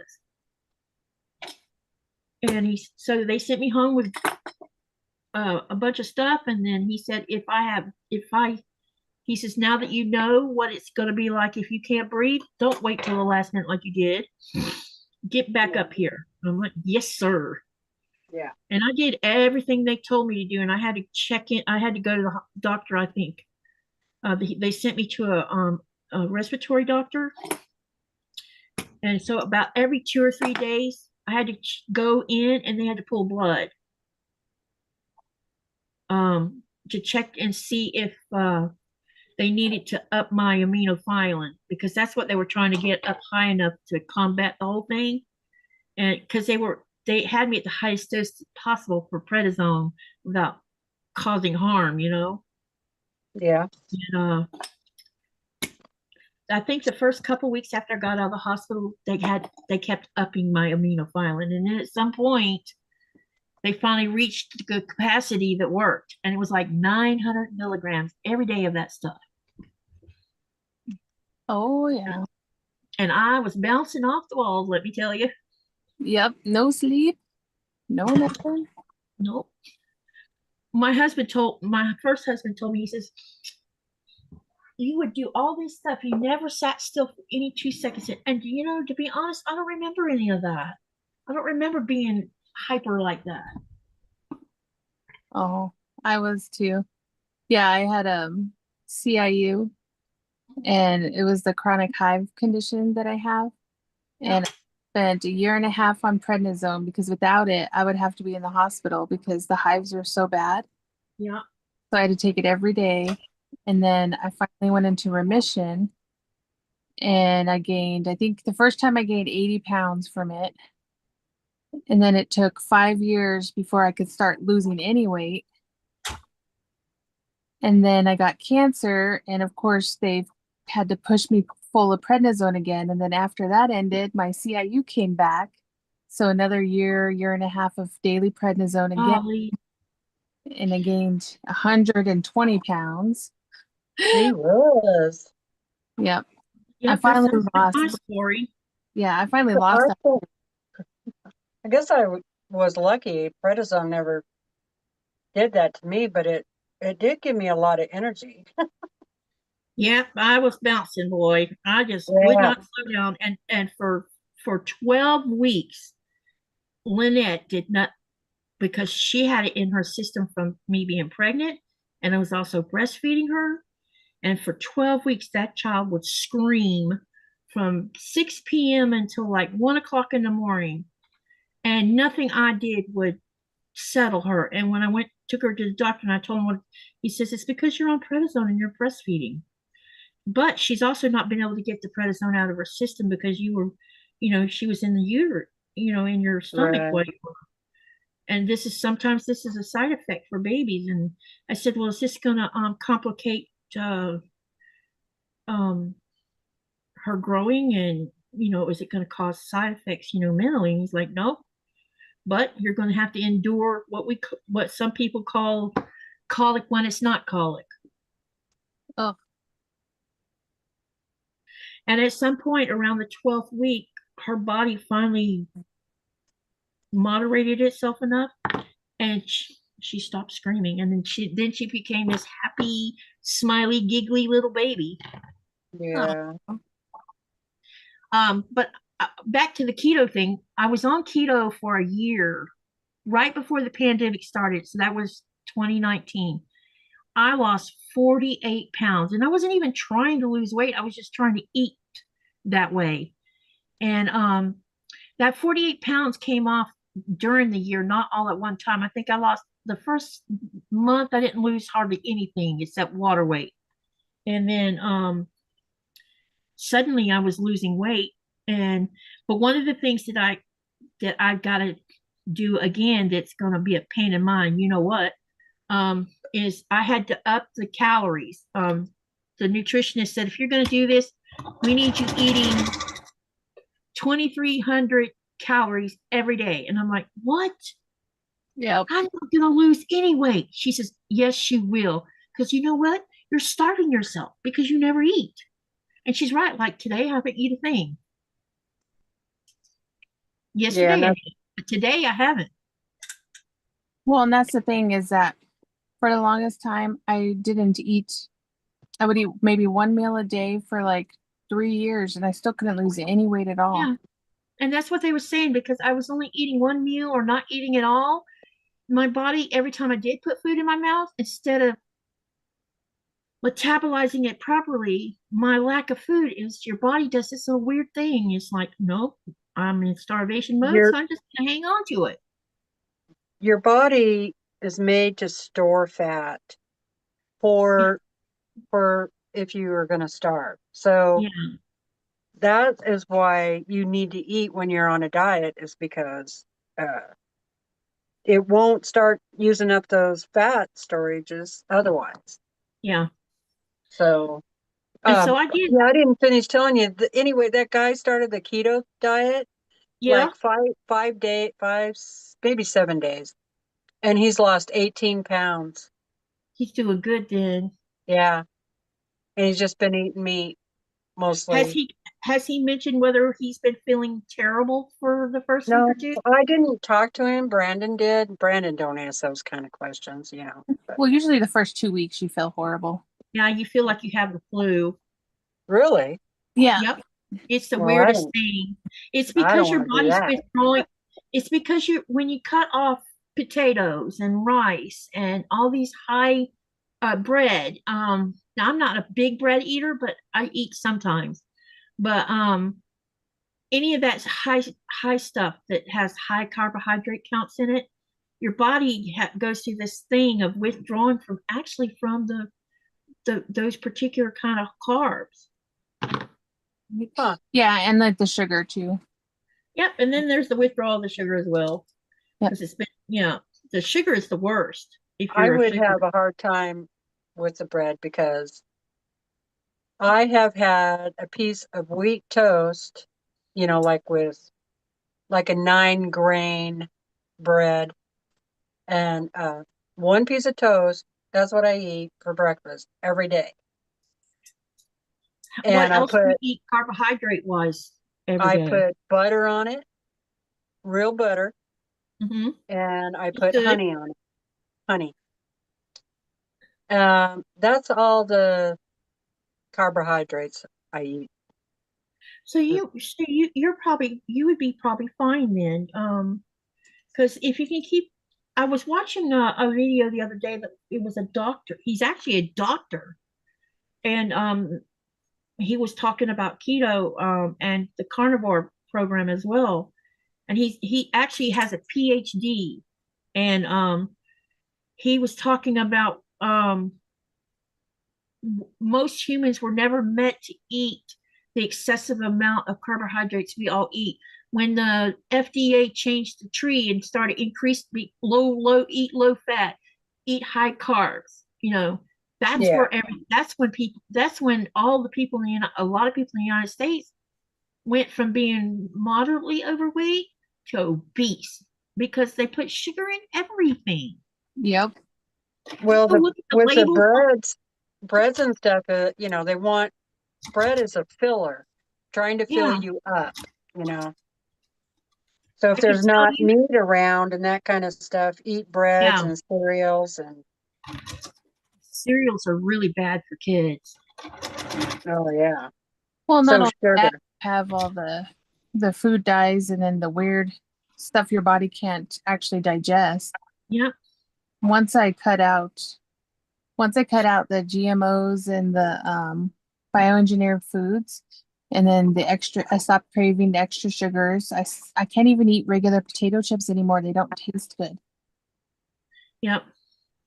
I know while I was on it and I got through on the other end of it where I wasn't craving stuff and I was eating the proper amount of calories they wanted me eating, I actually wasn't hungry ever. I mean, I didn't have any cravings. I didn't have any.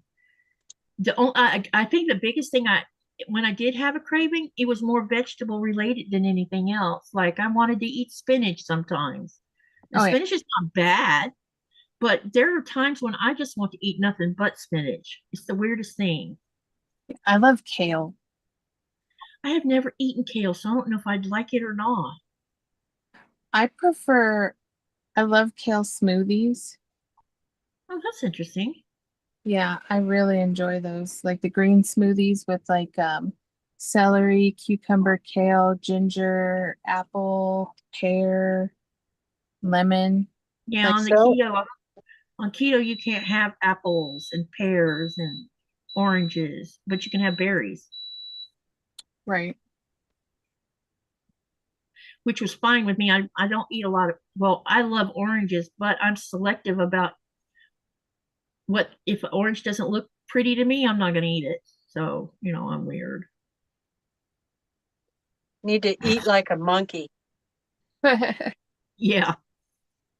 Greens, fruit, Yep. seeds, insects. And macadamia nuts is one of the things that you can eat on the keto. But my gosh, they are so expensive. Oh, they are. And when I bought my first bag of macadamias and they sat in the cold room for a while, and finally I got up a nerve because I'd never eaten them before. And I'm like, this is really dumb. So I went in there and got some. And at first I was like, the jury was out about it. I'm like, I don't know if I like them or not. But after a little while, I was switching between macadamians and pecans because you can have both. But you don't eat like the whole bag because that would be very bad. I like pistachios. Yeah, pistachios are off limits. Or with macadamians and pecans and walnuts have the lowest carb counts. But they're Pumpkin higher in seeds fat. are pretty tasty too. Yeah, I think it might be on that thing.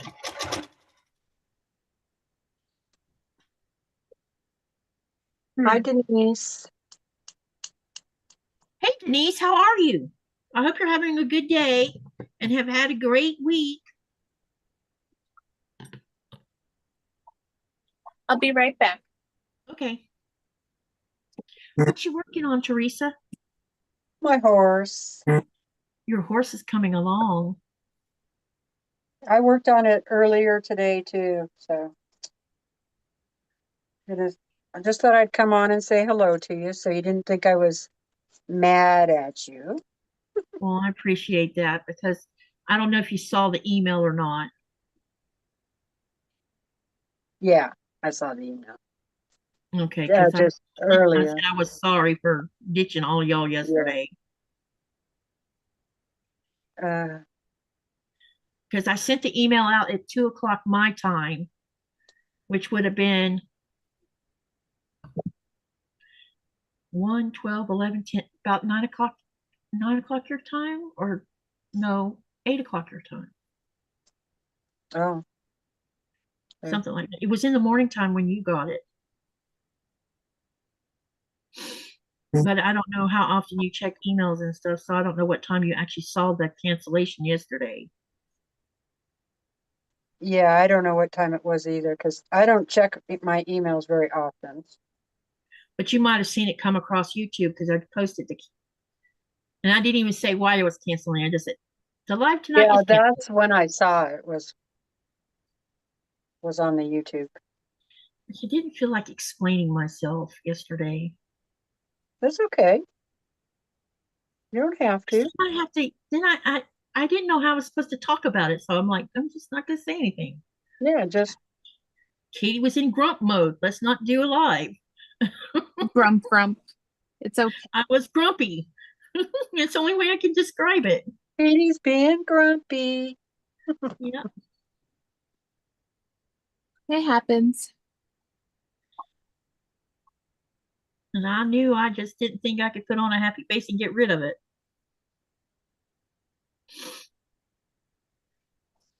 I tried for a little while because I was awake for a while and it just would not go away. I was talking to Myra and Myra says, "Did you know it's a full moon?" No. And she was talking about and when she called me, and she had her video on so I could see her face. I said, "You've been crying." And she shook her head. I'm like, "Are you having a bad day too?" Yes, her husband was having a bad day. So maybe it was just one of those days yesterday where it was something to do with, I don't know, our planet or something. Well, I got a lot of chores done yesterday, but when I went live, I was just like, eh. I didn't want to stay on, and everybody's like, stay on. And I'm like, I don't want to.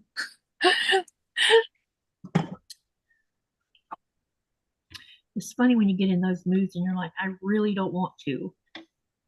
Right. It happens. Yeah.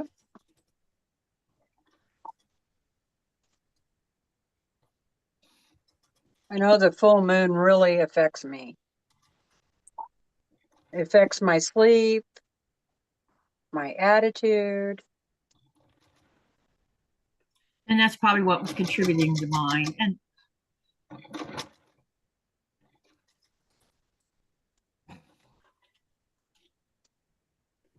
I just, I was fine the night before because remember, I did a live the night before with Danny. So I don't know. I was like, they're probably like, well, she looked fine Wednesday night. What's wrong with her tonight? Oh my gosh.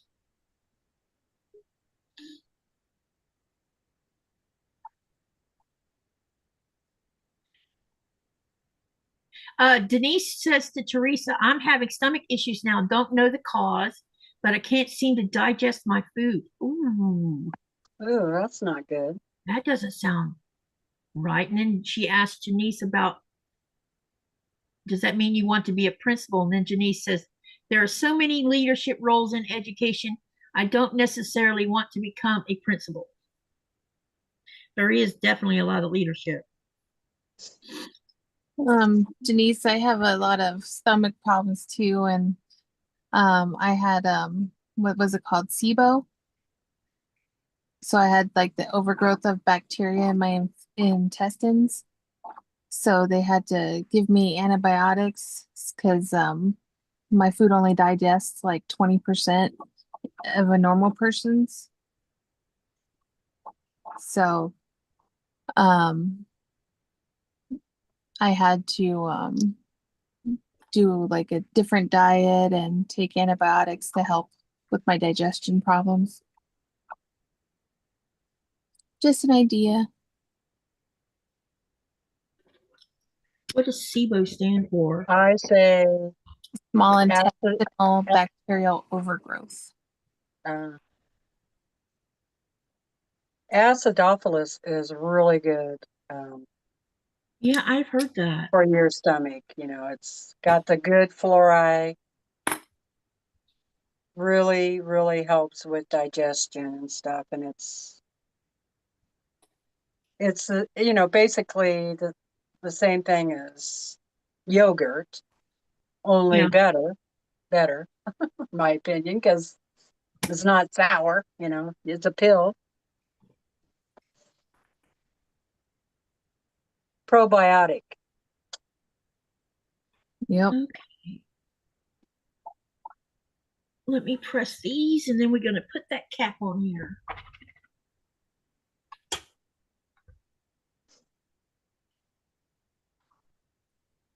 Oh yeah. I had lots of constipation and all kinds of other stuff too for like 2 years. It was horrible. And lots of pain and lots of pressure and then the other stuff as well. It was one or the other. It just really depended on what I ate. That's Oh, this block. I think this block is going to look very cool, y'all. Keep on going. I was sorry to interrupt. no, you're fine.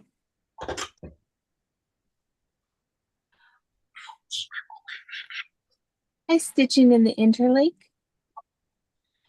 Hello. I is Ava your name or is it Amanda your name stitching in on Interlake? Because I opened your package yesterday on my, not yesterday, Wednesday night on my live. Thank you for sending the package. Wait. Yeah, I think I got the right person.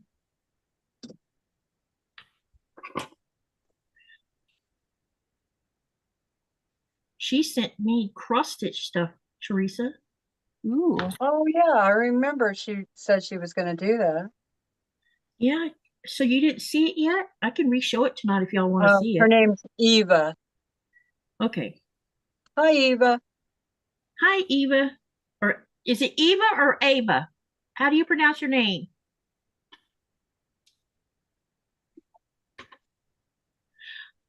I can re-show it tonight for those who missed Wednesday night. You sent me a lot of stuff. I'm just totally blown away. Thank you so much. I'm going to be doing an unboxing after this block anyway, so I could re-show it if those that might have missed it. Yeah, I missed it. I'd like to see it. Okay. Yep, I'll re-show it. I'll re-show it. So stay tuned. She says Ava. Okay, so I was saying it right. Good deal.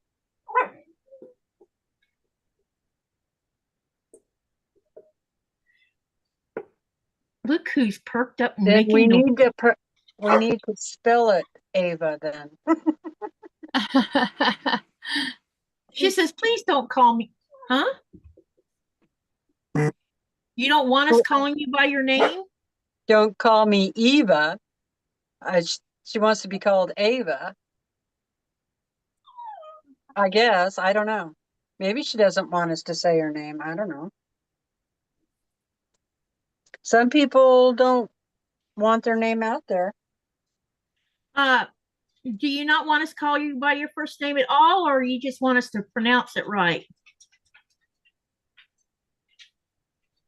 Let us know. Oh, you don't want us. Okay. We'll just call you Stitch. I'll just I'll call just her have to call you Stitching. Stitching. Yep.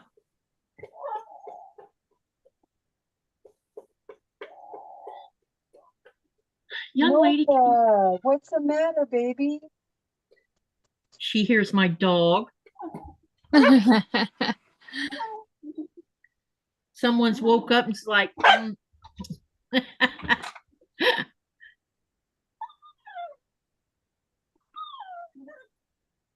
Oh, she she gotcha. So I was saying it right to begin with.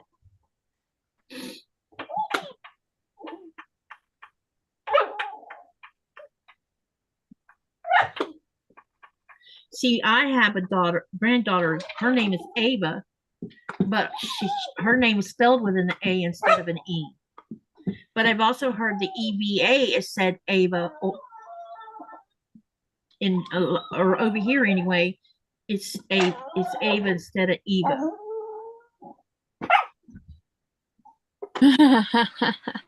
Stitching says I can tell a Dotsy bark anywhere. Yep, she's raising ruckus. She's like, feed me, mama. Really? Are you starving half to death? Huh? Are you just starving and mama's mean? Huh? Is mama being mean? Oh my gosh. Yeah, I have a training, so. Yeah, let me go feed her behind. Don't feed that baby.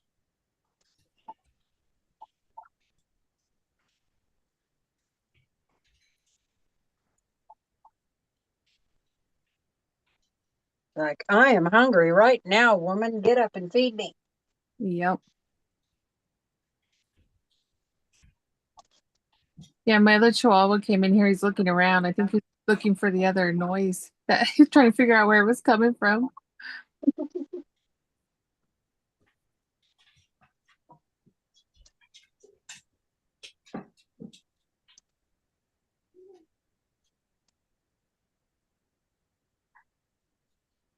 You always act like you're starving to death. What is the deal? I did something a little different today with this horse project.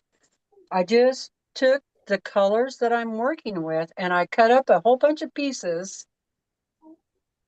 nilly-willy, at random, you know, and now I'm just finding places to put it on the Nice. project.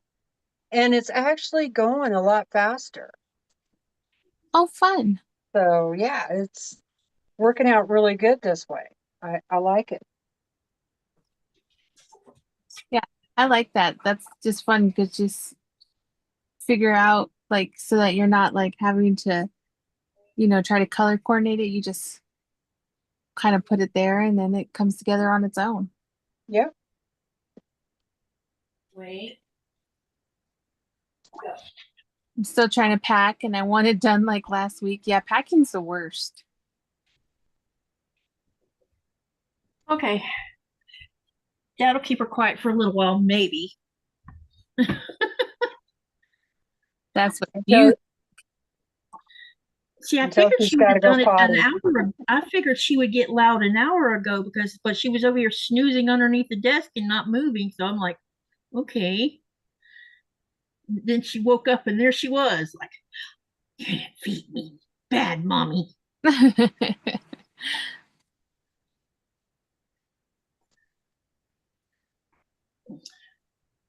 But she definitely is very food oriented. Oh yeah.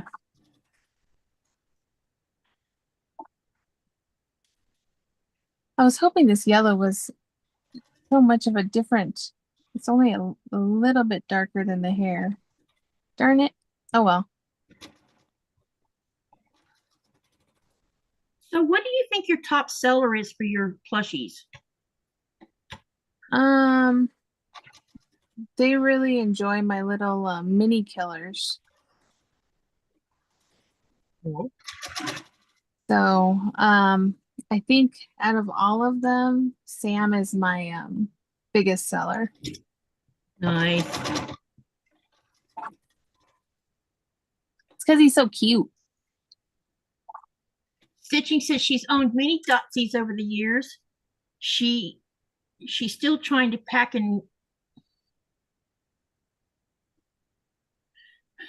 she says, I am still trying to pack and I want it done like last week. She says, I am just writing in my journal. And yes, Dotsies are very food driven. She definitely is. That's all she thinks about, which has made it easy for me to teach her stuff. Yes.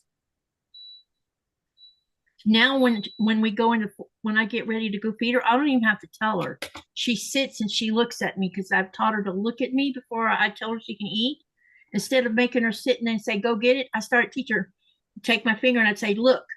I started out with a treat and then eventually I just stopped using a treat. Now to put my finger up like this, look. Now she just looks at me and waits for me to give the word. Nice.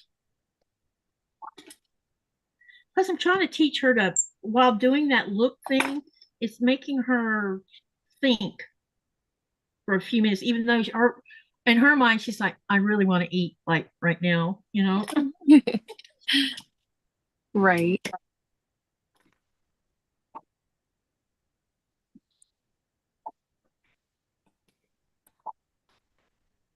Yeah, I tried to do that with Gizmo because he is definitely all about the food. Yep. See, with Coda, it was all about a ball. He could care less about food. Totally different.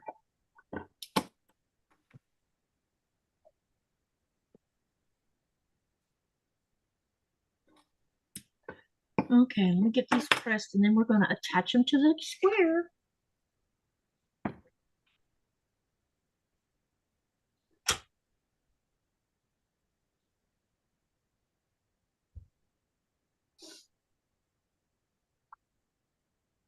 I'm trying really hard to not take a nap. Oh, I was just yawning. I was like, I need a nap.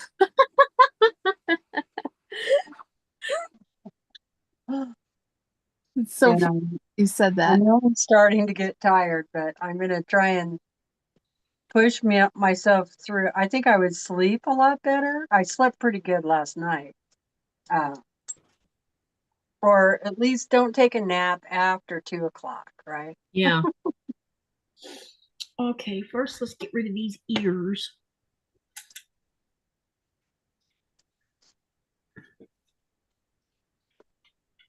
Got quite an overhang over here, but I'm gonna leave it like this until I can trim the whole block. I'm just gonna take the ears but not trim the sides.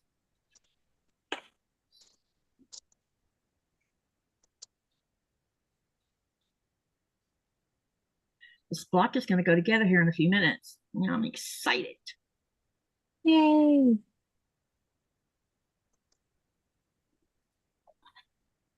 Oops, don't forget the other side. Yeah, you could tell I'm getting tired because I'm crocheting so slow. So, Up this morning. Katie, Yeah.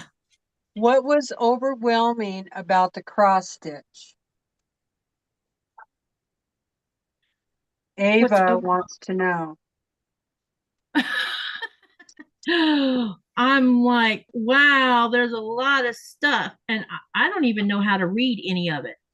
When I said I didn't know anything about it, I really meant that. Oh, have you ever done a diamond dot before? I have never done anything that relates to that. I mean, I remember doing, I did a little bit of embroidery when I was a teenager, but I hadn't picked up needles for that in, golly, bum, a long time. So I don't even remember how to do any of that. But yeah, I like how you sent it all printed out. It's really cool looking. Well, All right. I cross stitch, so we can do a stream together if you want. Sure. Wait till you see what she sent. My goodness. Okay. Now then, what I'm going to do first is I'm going to sew this other end on, and then we'll do the two. Now, these better fit together like they're supposed to, or I'm in trouble. Okay. So first I'm going to find the center, like I did on the one up top. That way, I can line, I have a crease in this, and I'll have this centered the way I want it. Okay, and I need scissors here. Thought I just saw a loose thread. I did see a loose thread. Okay. All right.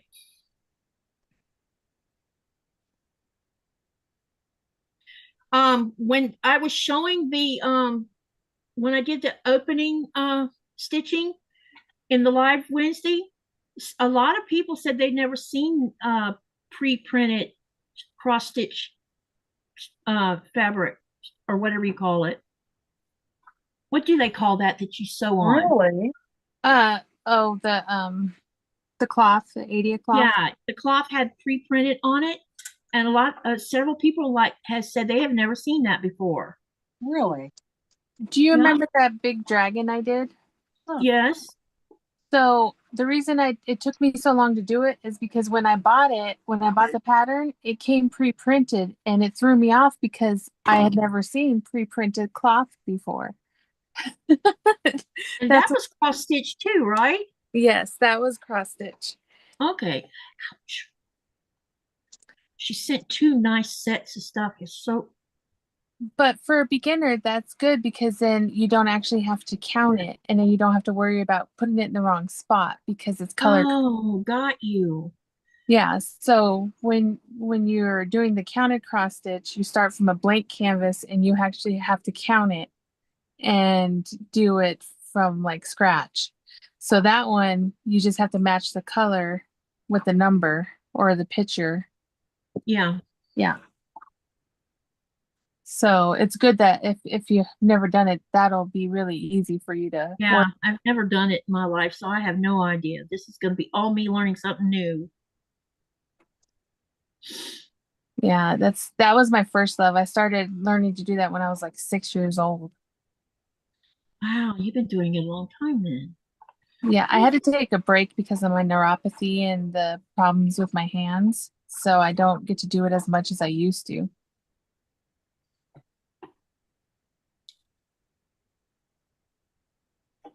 I know my youngest sister who lives in Spain, she was cross stitching But she said she stopped cross stitching because I wanted to send her some cross stitching stuff from Fat Quarter Shop. And she's like, don't send me nothing because I'm not going to do it because my hands bother me. I'm like, really?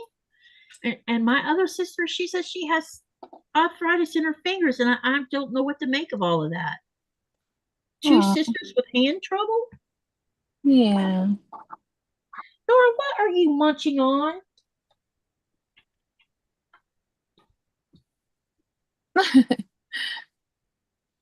It better not have been chicken in here because you're supposed to be eating it in there.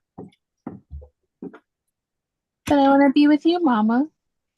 But I don't want her eating chicken on the carpet. That's just gross. Right.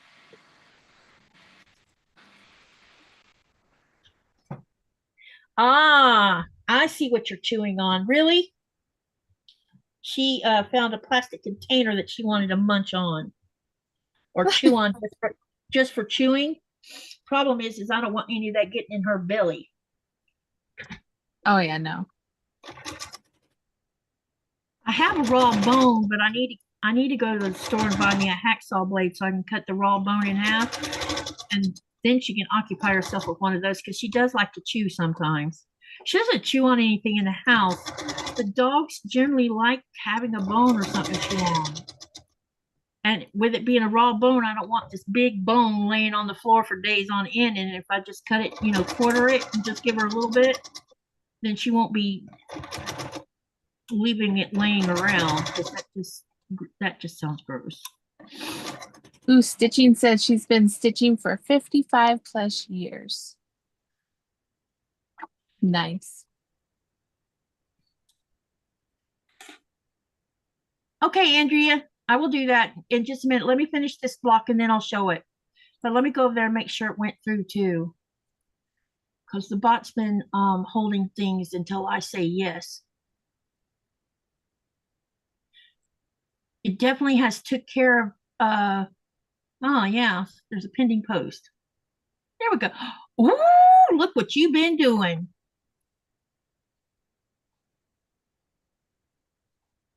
That looks great, Andrea. I'll show everybody after I finish this block.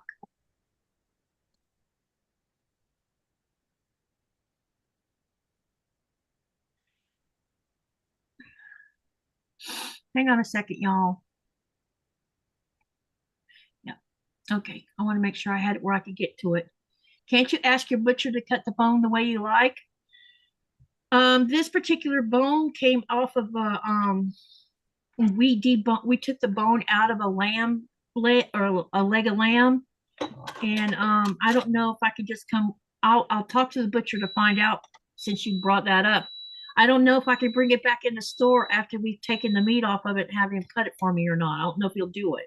So that is a good question. I'll go and ask. I might could also take it up to the fish market and he might could do it for me. Come to think of it, that's not as restrictive as, going in a store.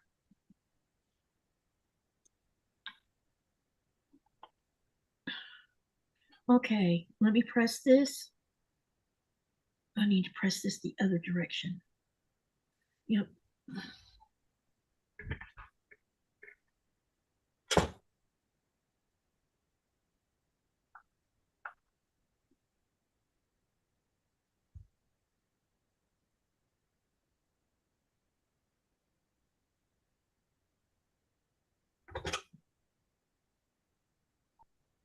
All right, we've got two sides on now.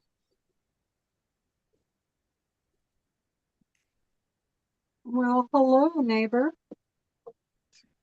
Hey, John. How you doing?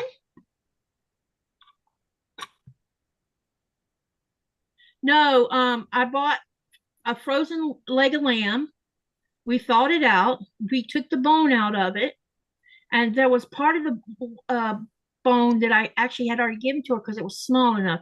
But I saved the longer bone because I want to feed it to her, but I need to get a hacksaw blade to cut it. Or, something.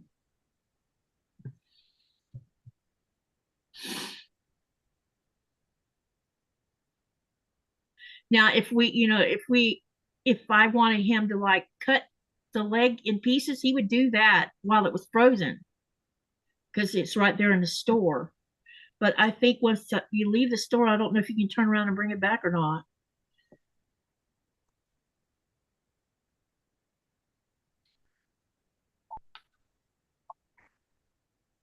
Okay.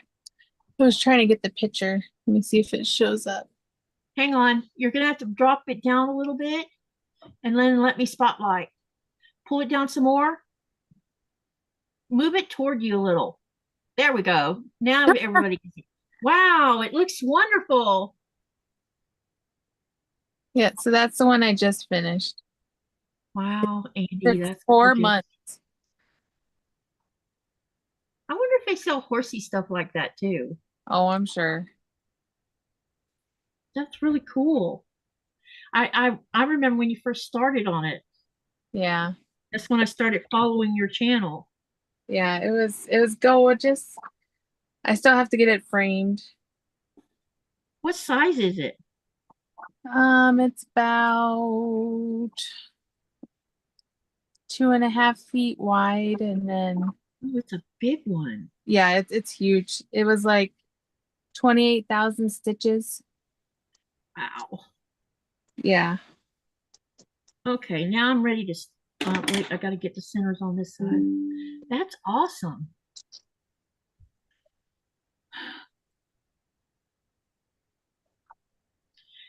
Stitching says, it's amazing, Andy. Oh, thank you.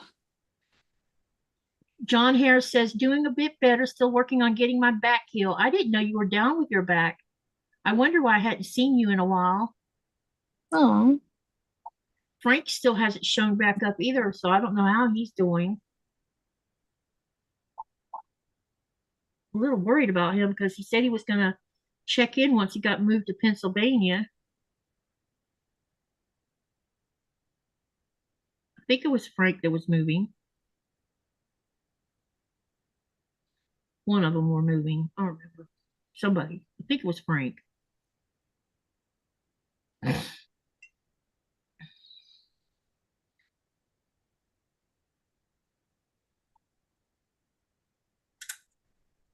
We're putting the other two sides on, and then what I'm going to have to do, because this is a good sized block, I'm going to have to take it over to my bigger cutting board and trim it, and then I'll show it to you guys. I think y'all are going to love it. I was hoping that Pat would be here to see this. Stitching says that she is working on a HAED, which I don't know what that stands for, that has 185,000 stitches. Wow. Yeah, it's gonna be a big one.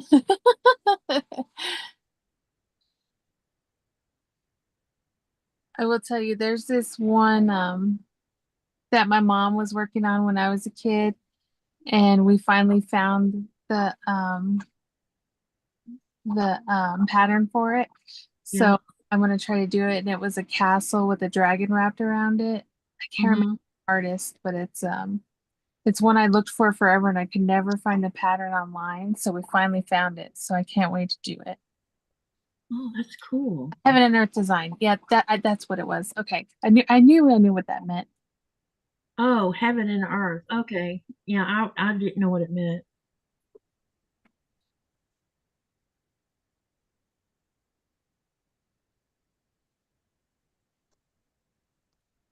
Okay, an important question. So for a lot of cross stitchers, there's two ways that people do it. They either do it by lines to where you switch colors, or you do one whole color at a time. I'm a one whole color girl. What are you stitching? You mean do one area that's all the same color? Yeah, I do one color at a time. So I'll count each stitch and do that whole color, and then I'll do another color. But some people like to go in a line and they'll switch colors between and do like Yeah, yeah. that makes sense doing all the color at once. Yeah. All the Do same you color. I all the mean, yeah, less it because I still have hand quilting I'm working on that I haven't figured out Ugh. Teresa Wensler. Yes, that's the one.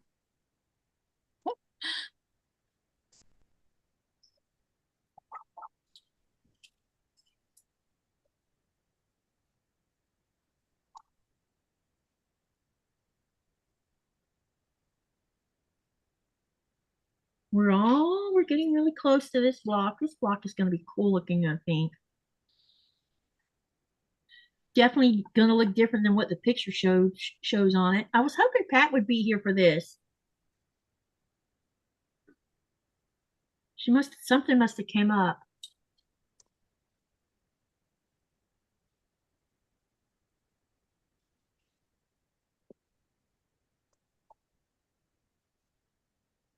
Okay. Almost done pinning.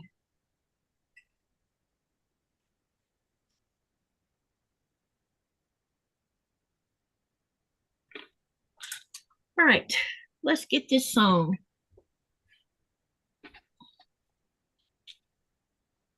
Now this one, oh, okay.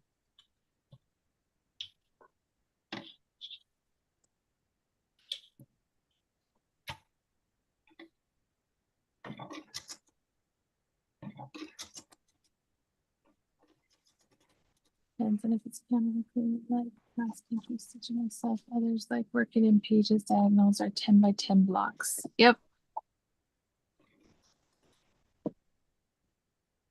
Uh-oh. Can't have that moving.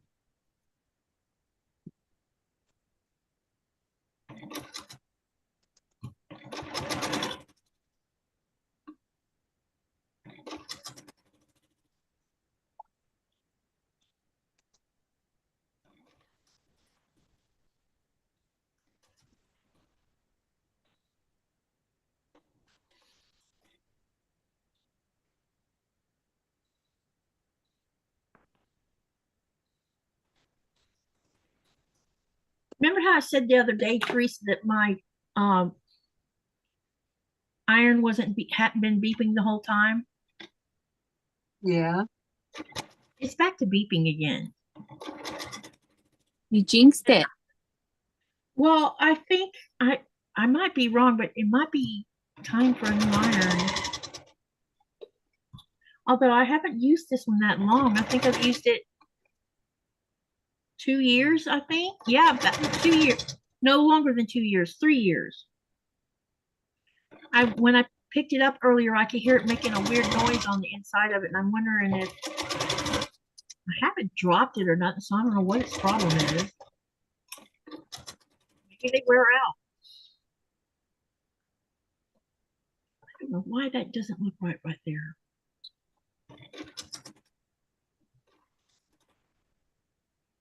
Hi, Suzanne. Hey, Suzanne, welcome.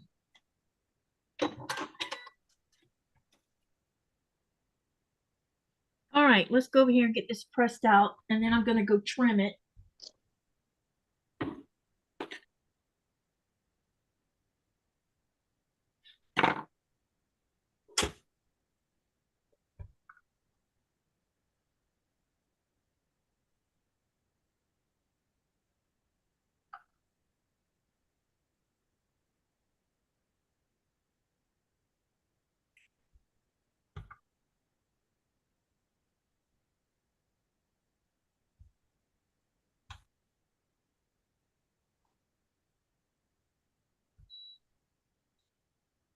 Hi, Amanda. Hi, Amanda. Hi, Amanda.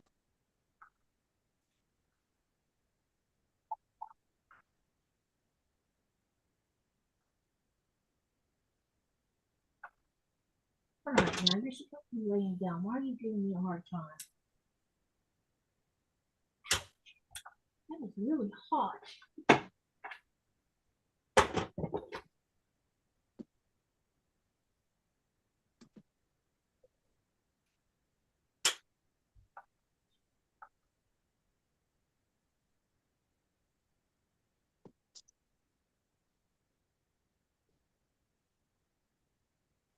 Okay. Now let's get this other side done.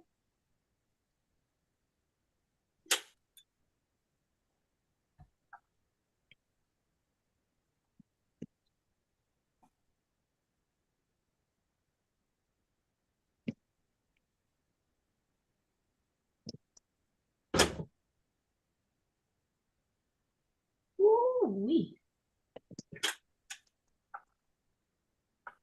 Hi, Myra. Hi, y'all. Girlfriend, Hey. are you feeling better Hi. today? No, Don't no, say. today is I've already taken one Xanax and I'll take one before bed. Today is not a good day. I'm sorry. Well, you know what?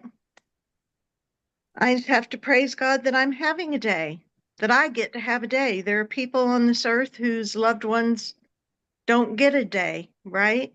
Yeah, that's true. Well, your hair is So, gorgeous. thank you. I went and got it cut today. And it actually was curled by a beautician lady with with the things and yeah. And I have on a cute summery sundress. I had a 50-year reunion luncheon today. How'd that go? It was really, really nice there. It was well attended. And we got some new names for our 2026 actual 50th high school reunion event. So I'm very excited about it. It was good. But just by the time I got there, mother hadn't taken her meds last night, so she woke up all in trouble, needing trouble and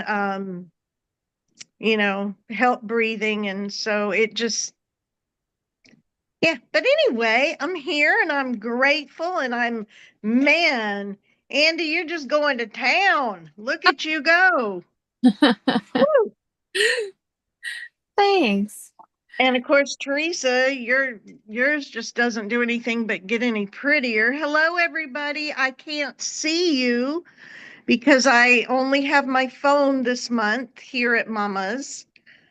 But hi everybody, whomever you are. I'm sorry. Oh, I'm just gonna have an attitude of gratitude. Oh, there you go. Sometimes that's all you can do.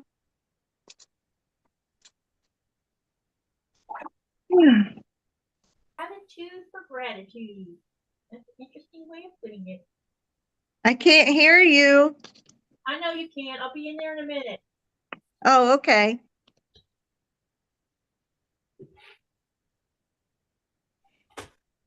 Andy, my best friend is a crocheter, and she just does beautiful things for everybody. And she just goes to town like you do.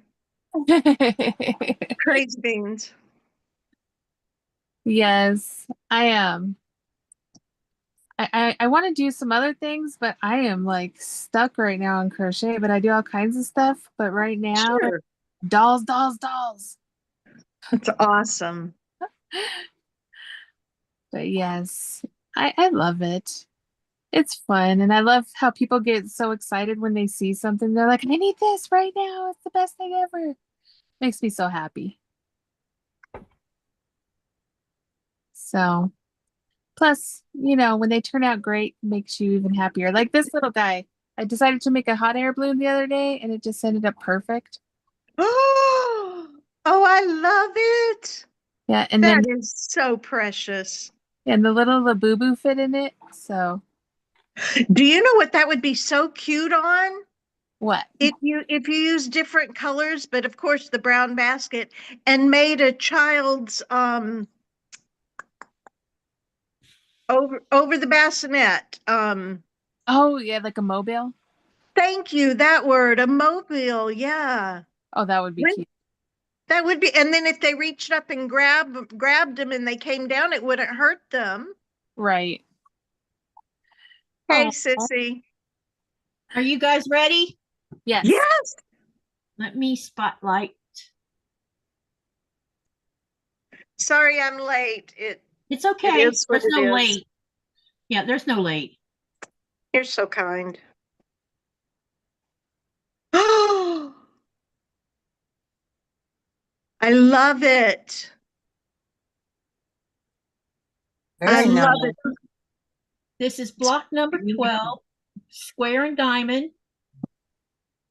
Oh, it's gorgeous. It came out good, didn't it? Oh, I love it. It just looks like the moon. I know, it reminds me of the sky. Yeah. Yeah, that one's Makes me happy.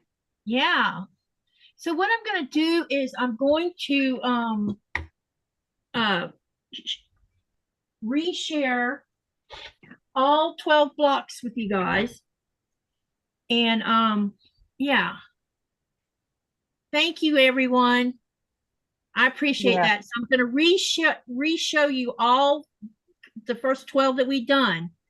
I still do not have an idea of when we're going to start talking about making a quilt top. I'm nowhere near that yet. I'm just really happy about how all of this is going, and yeah. Okay, so this one is the first one, and this is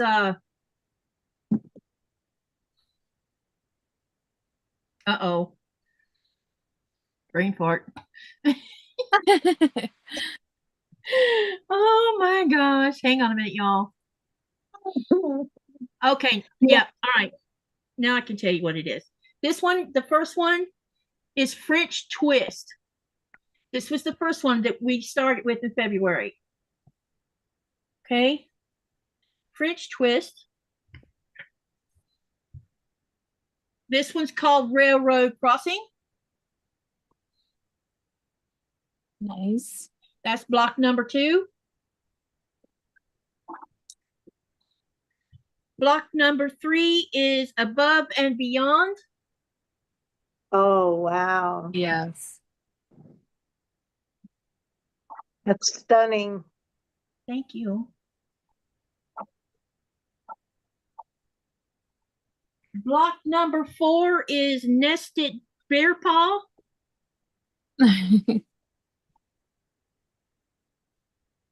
They're fun. Block number 5 is On Point, and I did 2 different setups. The setup's the same, but I used 2 different backgrounds so you can get an idea. So this is called On Point. I think On Point. Yeah, let me make sure. I'm sorry, Pivot Point. Yeah, this one's Pivot Point. So this is the first one. This is block number 5. And this is the second one with a different color background. They're just beautiful. Thank That's you. it's a Definitely. neat block. It's a really neat block. It is. It was fun learning how to get it right because you're sewing with a seam open. Okay, so that was block number 5. Block number 6 is Churned Star. I love those oldies but goodies. Yep. Number 7 is To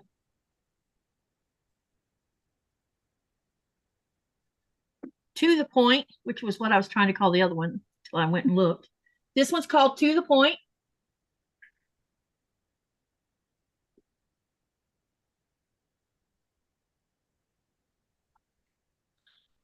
Number 8 is 4-Patch Star. Wow. Yes. Wow. What number am I on? Now you should be 9. Yeah. Yeah, that was number 8. Okay, number 9 is Merry-Go-Round.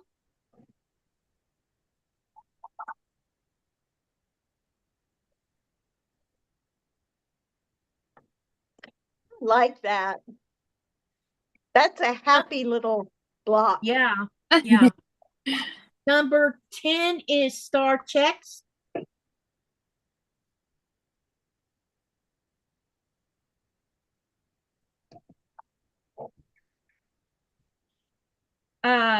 Number 11 is called something beyond. Hang on a second. Wild Blue Yonder. That's what it's called. Yeah. Number 11 is Wild Blue Yonder.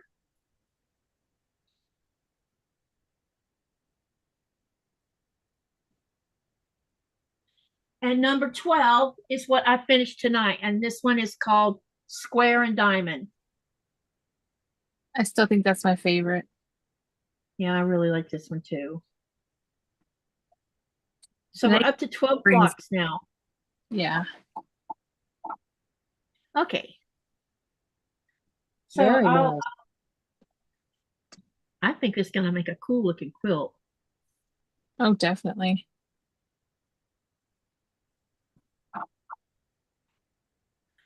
So now we're going to talk about, I'm going to be posting 4 new pictures for you guys to vote on for the blocks for the next 4 that we're going to do. And most of you know we've been doing this every other week. So I will get the pictures up tomorrow of the 4, and I'll post a poll. It'll be a poll with pictures. One will be on my community tab, and I'll do the other one on Facebook. And you can vote on either one. And then next week, at the end of next week, we will discuss which block we're going to start with for the following week, after everybody's had a chance to vote. So make sure to go over to my community tab, or if you're in my Facebook group, to go over there, and tomorrow sometime, I'll try to either get it up tonight because I've already taken pictures, or tomorrow. Yeah, tomorrow I'll get it up, and then y'all just go vote. And you have a whole week to vote, so make sure you remember to do that, because remember, I want your input. And so far we've done these blocks in just about the order that they've all been voted. I broke the only one that I didn't vote, or the only one that I ended up starting first. It wasn't, I think this one was in second place while Railroad Crossing was first. And I ended up doing this one because I just thought it was a great to break the ice so y'all could see it, because I couldn't decide how I wanted to do the Railroad Crossing. And then it just came to me the fall 2 weeks later when I got ready to do the Railroad Crossing. I'm like, oh, now I know what I want to do. You know, sometimes that happens. Okay, now let me so if you have the book, the block that we finished tonight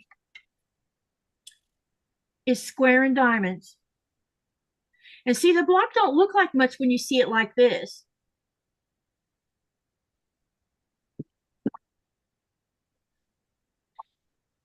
Right. No, Andrea, I'm getting ready to.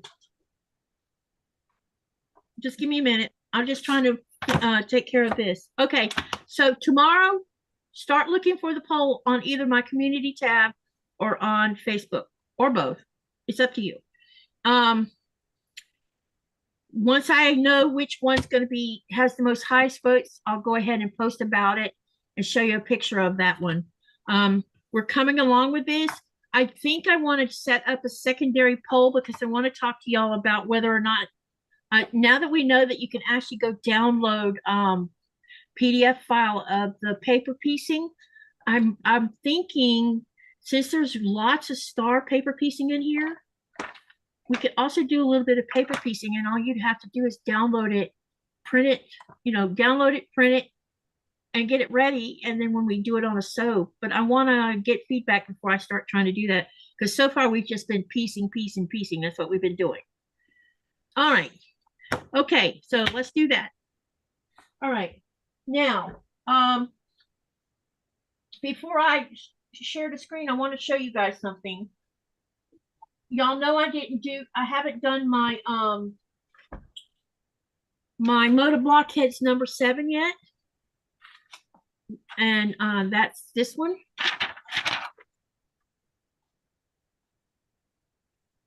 So I well, I would have done it Thursday, but I canceled my live.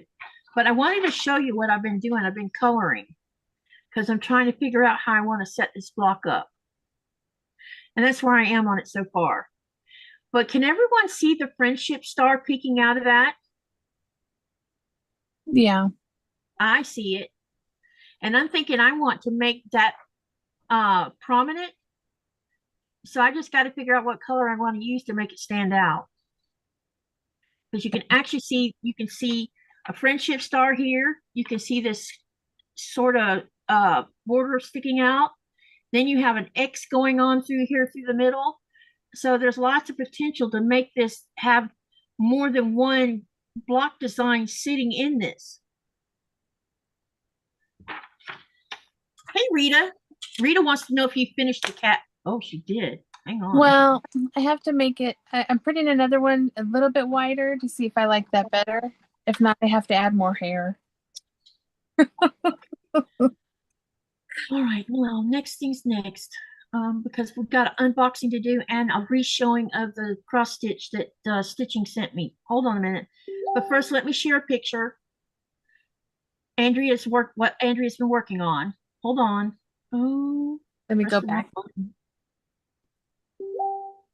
Someone's messaging me. Not me.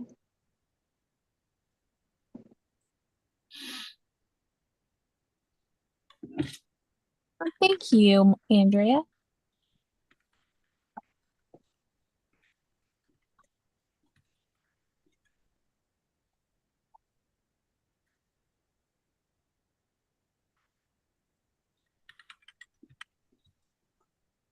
Yeah, I'm printing one more hat.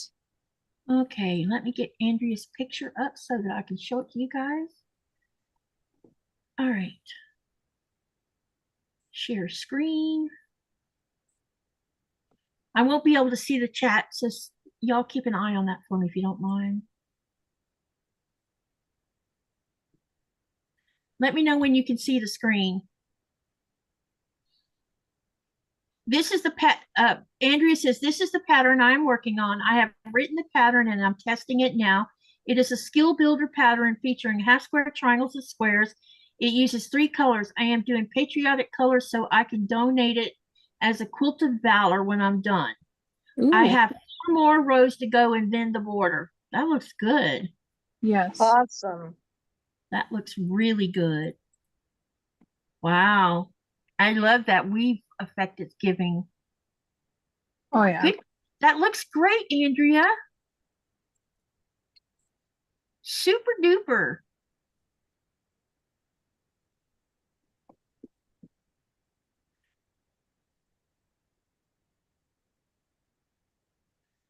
Hang on a second. Is there comments going on about it?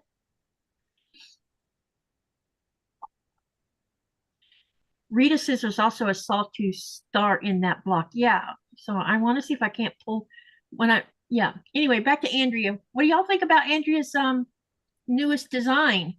I Love think it. it looks great. I love it. Yep. Oh, yeah. It looks great. Thumbs up for me. Are you going to have anyone testing it, Andrea?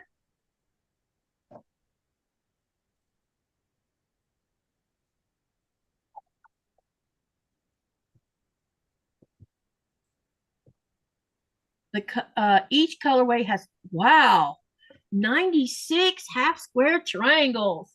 Woo-wee. Yep, that's a lot. Yes, it is. All right. I'm going to all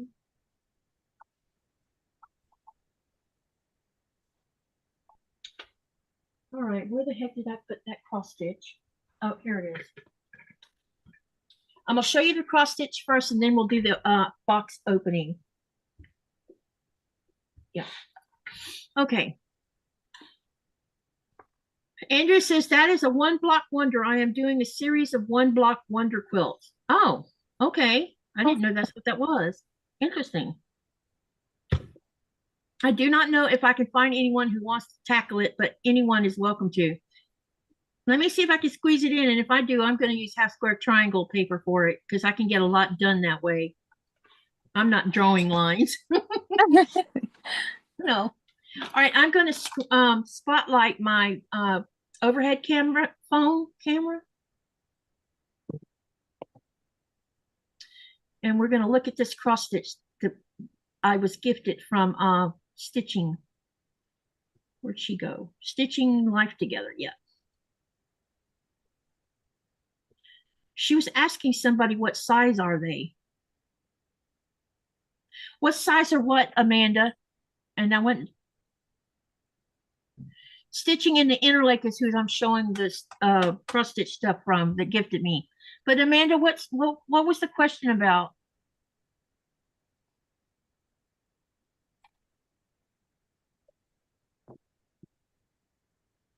What if you make the friendship star white? Yeah, could do that. That would be yeah, that would work. That definitely would work. And I could use the white that I'm using as a background on some of the other blocks. That way I can tie this block in with everything else. That is a good idea.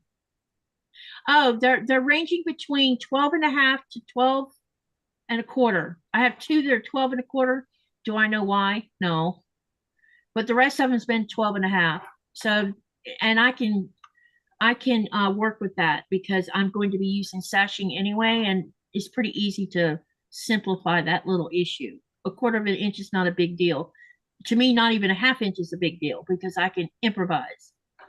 And I knew that probably would happen because you only get measurements. You get no directions on how to put the block together. And that's part of this whole thing of skill building. Yep, so between 12.25 to 12.5. Andrea says, thank you for the fun afternoon. I have to run to another live. Be blessed, less stress, and pet some fabric tonight. See you later, Andrea. All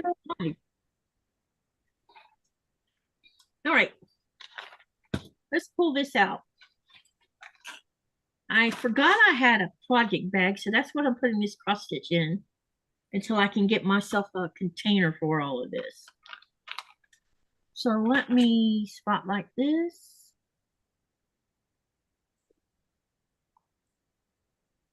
So this is from Stitching on the Interleg.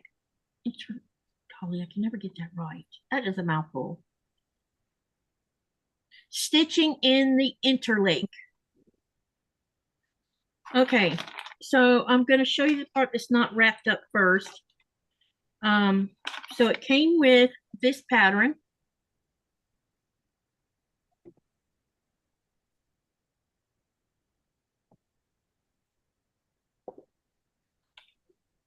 And then there's I guess this is like a, what do you call this, Andy?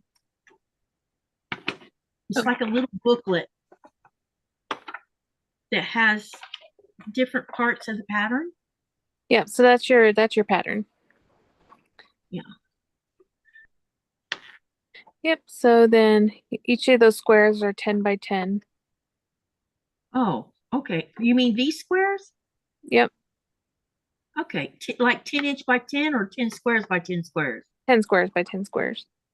Okay. Yeah, depending on what size your cloth is, it'll depend on how big it ends up being. Yeah, I'll show you the cloth here in a minute. Yep. Oh, it's so pretty. Yeah, very cool. Yeah, that's gonna be fun. Yep. Yep, And and then you got your colors down at the bottom. yep. Now, so the rest of this is in this bag, I think. That's gonna be a hard one. Yeah, I looked at them like I have no idea because I've never done it. Well, the good thing is, though, is that if you were to lose the actual fabric, you could do it from scratch because you have the got pattern. you.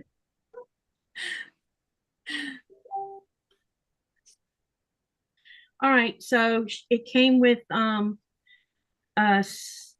floss. That's what everybody's calling it, right? Yeah, embroidery floss or thread. Because I wanted to call it yarn. No. No, don't call it yarn. It's not yarn. It's thread. Thread or floss. So we got all kinds of colors here. I'm not, I think when I got the bag, it was a little bit beat up. So I think some stuff kind of got ruffled out of their, whatever they were fastened to, because I don't know what these are, but there's numbers on it for something. Yeah, so that's the number for the floss that was in there. Yeah. And then, yeah, because floss is tied to this one. So it's a really nice color.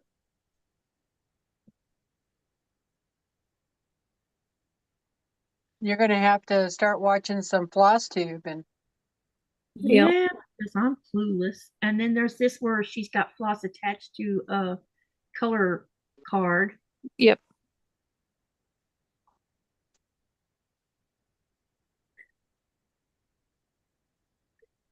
Sis, you don't have to be clueless. I used to teach that, so just call me. Okay, yeah, because I have no idea. I've done consigned pieces, so And here's more attached to a card, green and white, which is probably what that other loose stuff was supposed to be on here, I guess. I don't know. I'll figure it out. Oh, she says those were extra threads she had. Okay, got you. All right, and she's already started cross-stitching on this one. And I appreciate that you gave me one that you've already started on, which just happens to be the pattern, but hang on a second. I'm going to switch screens so you can see the overall of this.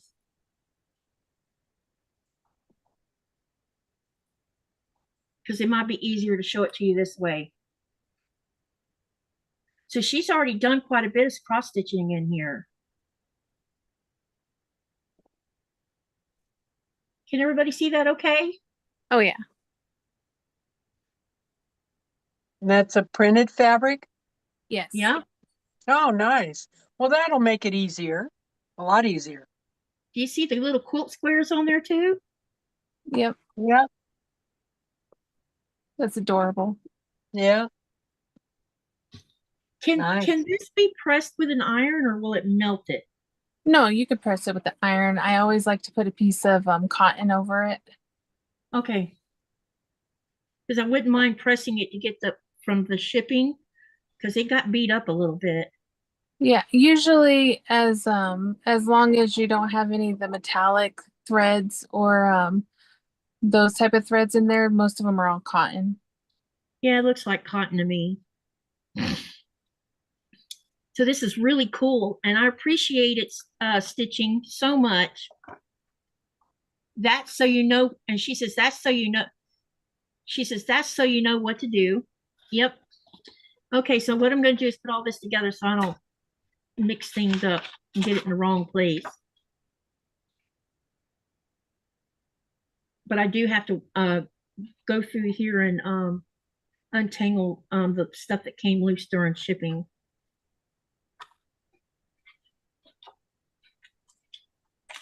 Okay. Also, she sent needles and a little needle. It looks like a little needle pin cushion. There's also a thimble in here, a thing to use for threading the needle with. There's a little bit of that in here also. Oh, awesome. Okay, let me put all this. what a nice gift. I know.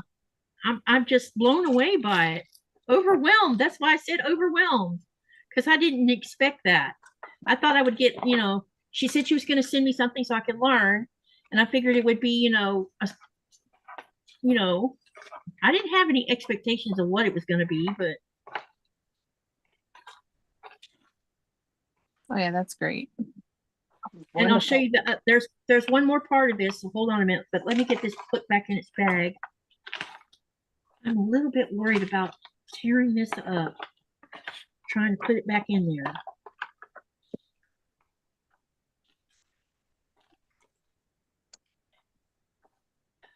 Hang on a minute.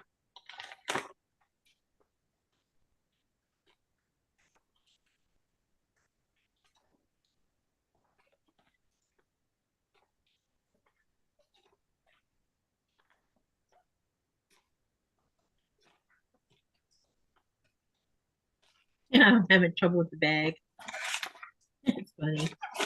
Okay, it's back in there now. All right, let me set that one aside.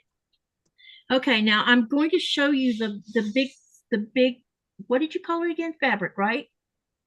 Yeah. Or cloth. Which way is this supposed to be?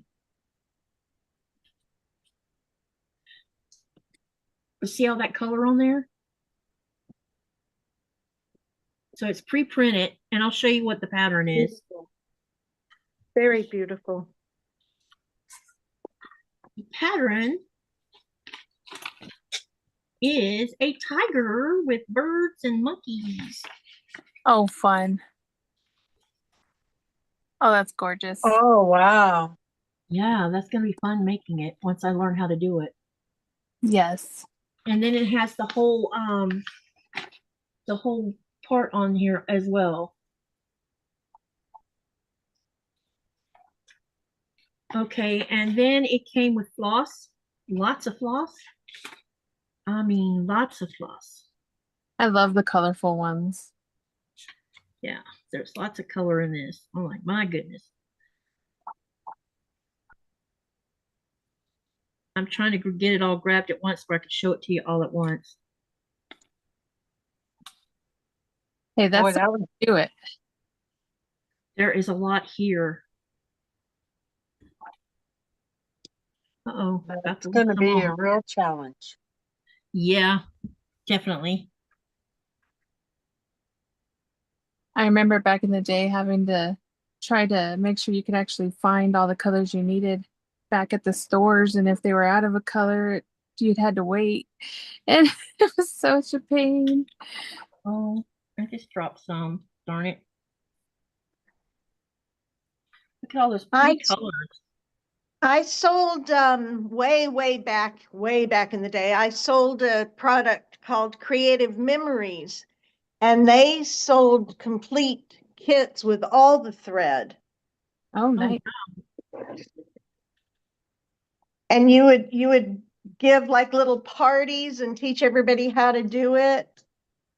Oh, that's fun. Yeah, It sounds like fun. it was fun. It was a lot of fun. That's what we did back then.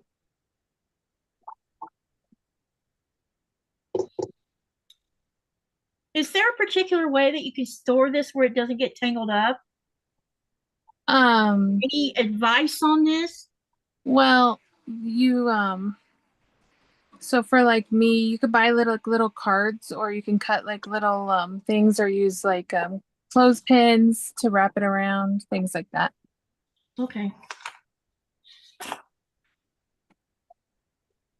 So for now, I'm going to keep it in this project bag that I got from Fat Quarter Shop until I can.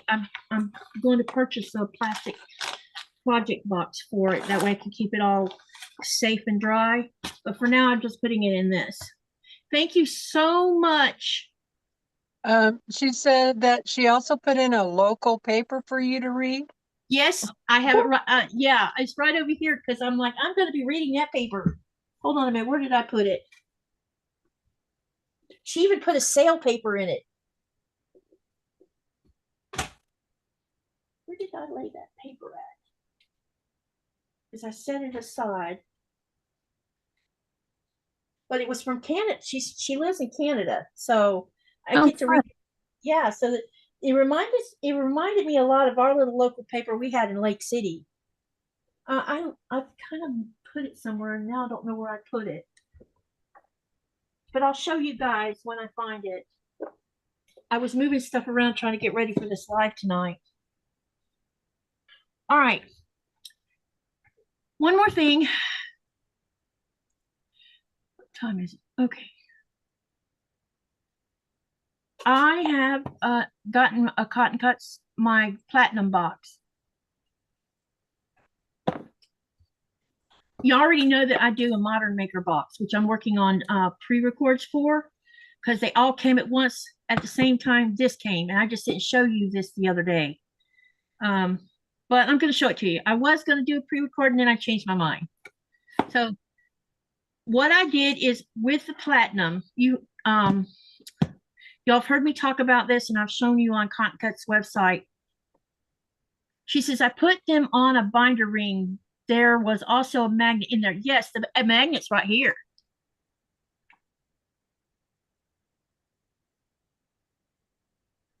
Sorry.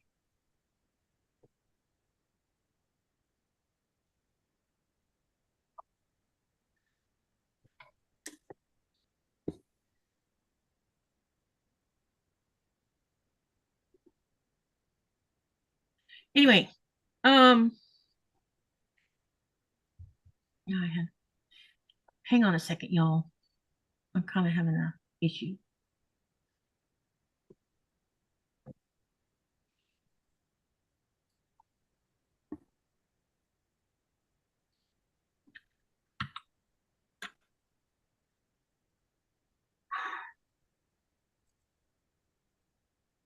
Okay, so about this box. I started out, I've had this subscription to Cotton Cut since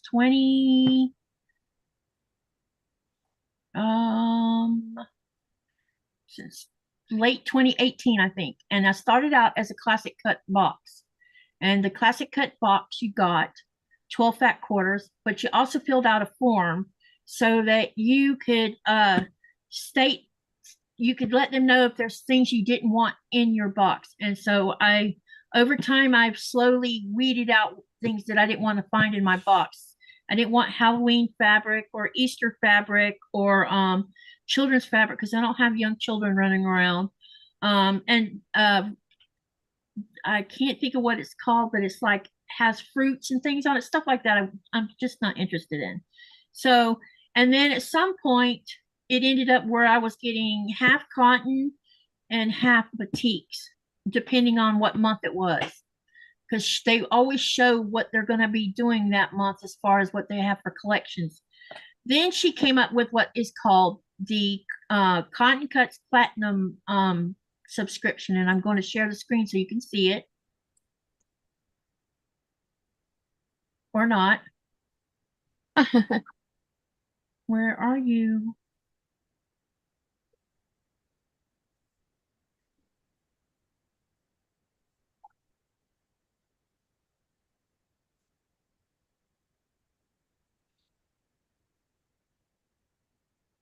Hang on a minute. I'm having a difficulty problem here. All right, let's try sharing the screen again.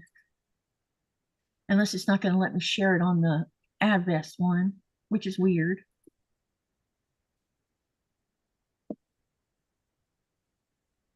Oh, there it is. Now it showed up. Okay. All right. So what I'm going to do is talk about this a little bit so you'll know what I'm talking about. Because if I just run through it, you're going to be like, I don't know what you're talking about. So on cottoncuts.com, there's a program called Platinum. Now you can still do it the other way if you want to, but if you want to change from month to month on what you get, you can do that. And that's how you do this Platinum, because it's customized to whatever you want. And you get an email every month saying, please go vote on which box you would like to have that month. And it also shows you what colorways are going to be in each box or each of the programs. So for the last two, I've been doing batiks. But you have a choice of the Cotton Cuts Classic box, the Java box, the Chroma Super Pop, Modern Maker, and as I said, the Classic box. And every month you get to choose which one you want to do. You also can pay by the month. You can get it every other month and pay for that. If you want it only 3 months at a time, you can do it like that, or you can do 6 months at a time. Now these, it says 3 months and 6 months at a time. I think you have to pay all of that up front. I'm not sure. But if you discover during this program that there's something you didn't like getting in your box, you can also write to them and say, hey, can you not put this in my box anymore? You always have a choice of if you want to keep something or don't want to.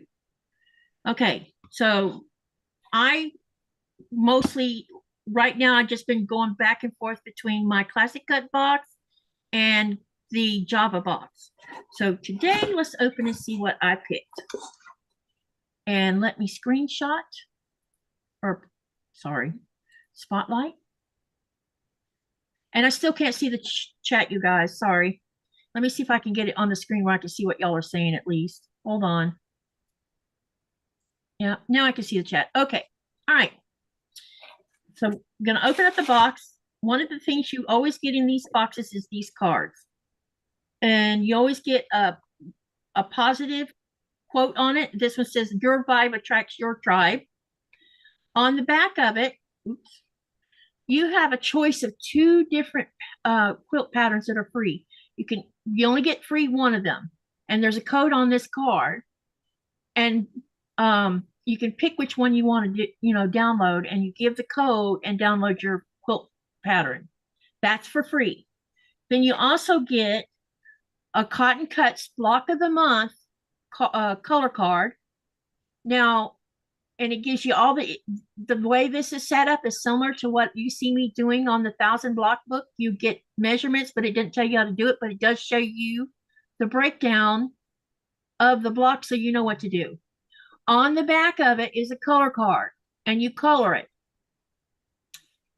If you sew the block plus color the back of the card, and you take pictures of both, and then go over to Facebook and on Instagram, and you in Facebook is called Cotton Cuts Fabric Group, and you post your pictures and make sure you put hashtag CC Color Challenge, and you can do both of them. You have 2 chances for winning a prize from Cotton Cuts. You can also post it over on Instagram if you don't have Facebook. So you have either way to do that. So that comes in this. The next thing you get is pencils. And you know what? I am appreciating these pencils big time because, yes, we have pencils over here, but we don't have pencils with erasers on them. Oh, really? No, it's the weirdest thing I ever seen. You have to go and you're lucky if you can find a regular block eraser around here. Because we used to have a store that sold some office supply stuff, but they went belly up years ago. So now we don't have what's ever shown in the grocery store. So they always have a saying like this one says, "Quilt for your own adventure." The other thing you get in this box is a spool of R-Fill 50 weight thread. And this particular one that came in this box is, where's the number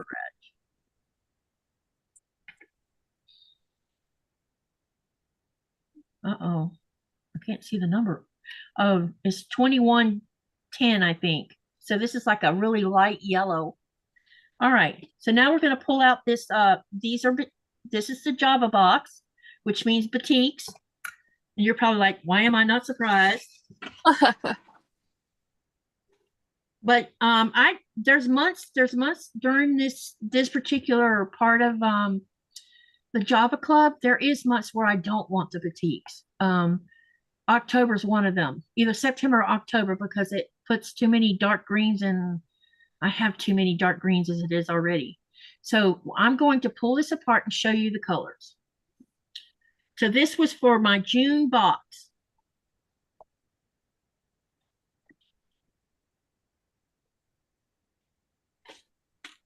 Oh, I'm going to have to cut this.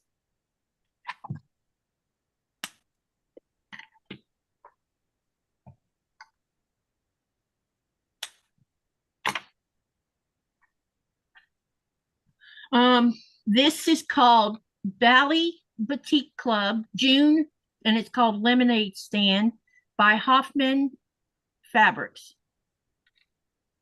Interesting. Okay, so here's the first color. Ooh. And then you have this really light yellow.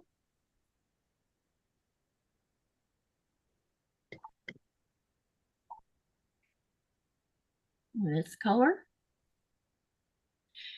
And I can actually go over to the Cotton Cuts website to look up this grouping, and I could and I'll make sure to post the name of each colorway from their website so you'll know what the name of these fabrics are. And then you have this color. Hi, Jody.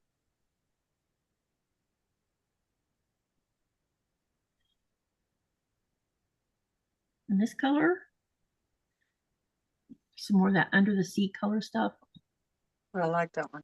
Mm-hmm. And then there's this color. Mm-hmm. Nice. And then a lemony color.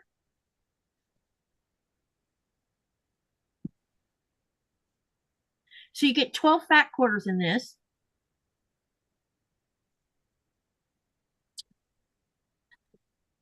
And the Java is always sent like a star.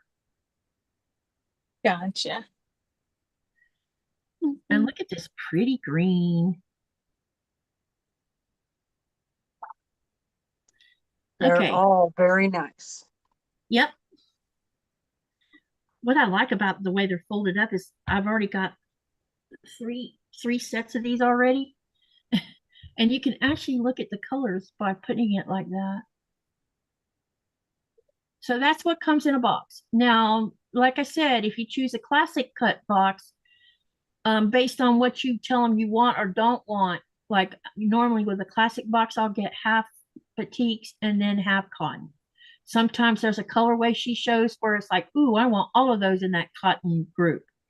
But you always get 12 from the Java, 12 from the classic box.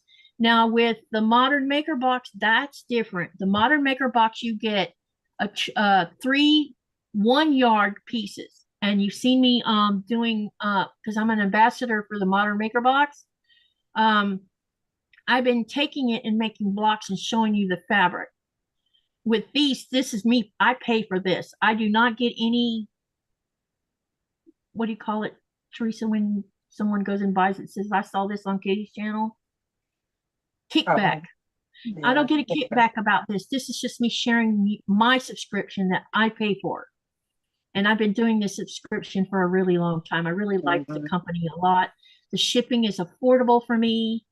And so far, I'm getting more fabric that's more my wheelhouse versus what I wasn't getting from a sew sampler box. And I'm not saying anything bad about the sew sampler box because I had that for 4 years and I loved it. It's just that the fabric wasn't talking to me. I wanted something that was more different, like batiks. Just I'm a complicated person. I don't know. Something. I don't know how to explain I totally get what you mean because, you know, the sew sampler fabrics are, you know, stuff that Kimberly likes. And exactly. There's same old, same old. Yeah. Now, if you're a Lori Holt fan, hey, that's right up your alley. But I only like some of Lori Holt's stuff. You know, I like buying her reds and her blues, and sometimes I'll buy a couple. She doesn't put much yellow in her stuff, which I noticed that about a lot of cotton these days. You're not seeing as much yellow like you used to see. Yeah. And it's kind of weird because I was looking for I was going through my charm packs as I realized that my channel so long I'm doing hardly didn't have enough yellow in it. So I wanted to add a little more yellow. And I realized that a lot of my charm packs don't have yellow. That's why I didn't have enough. It was interesting.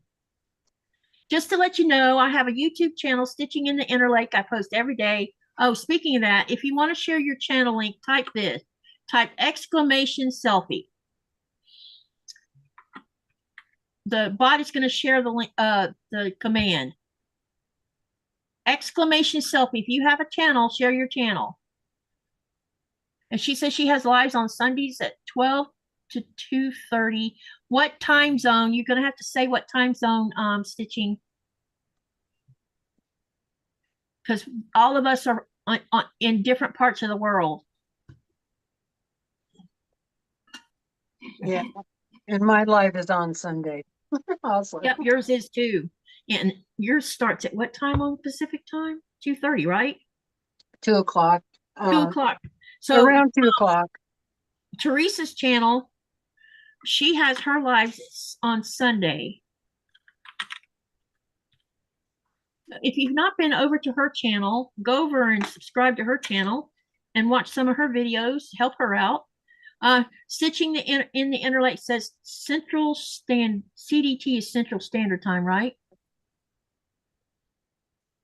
Well, she's in Canada, so Canada Daylight Time, but I don't know what that means.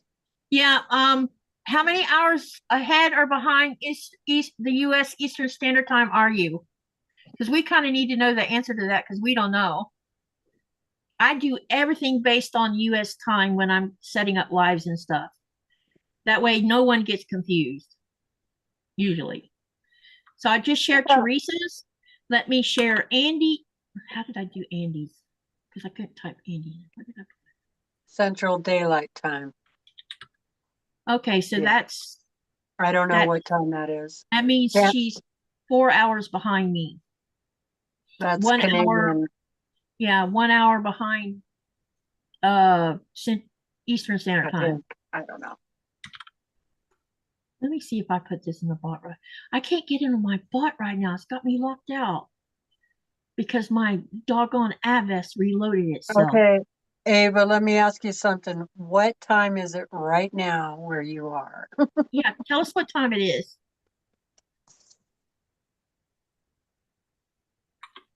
I couldn't remember if I put Andy or if I put something else. Oh, look. No. I think you did, there you Andy. go. I did Yeah. use Andy. Okay. Oh boy, and who else do I got in here? Yeah.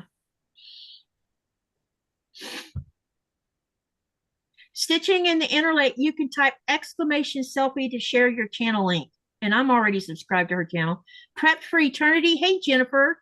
You can also share your channel. Type exclamation selfie. Oh, she's 7 p.m. She's an hour. So I'm 4 hours ahead of her. So she's 1 hour behind Eastern Standard. Yeah.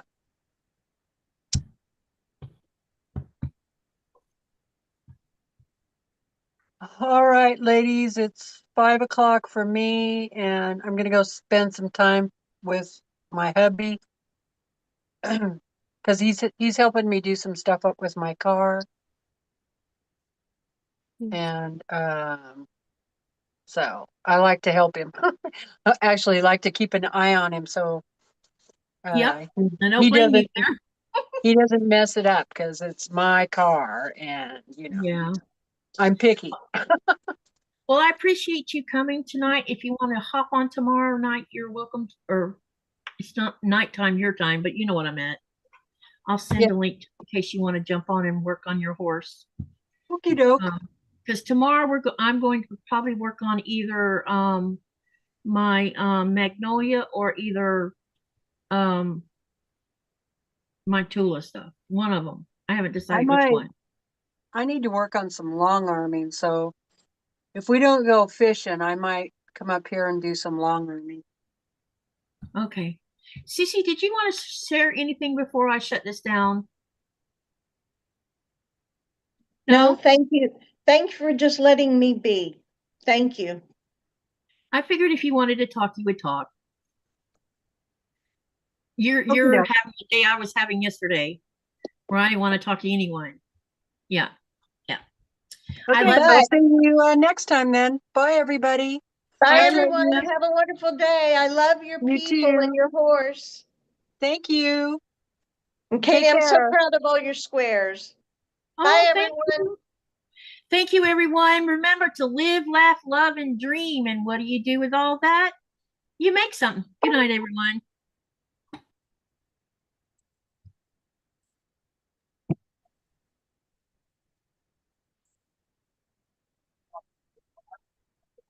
You still there, Sissy?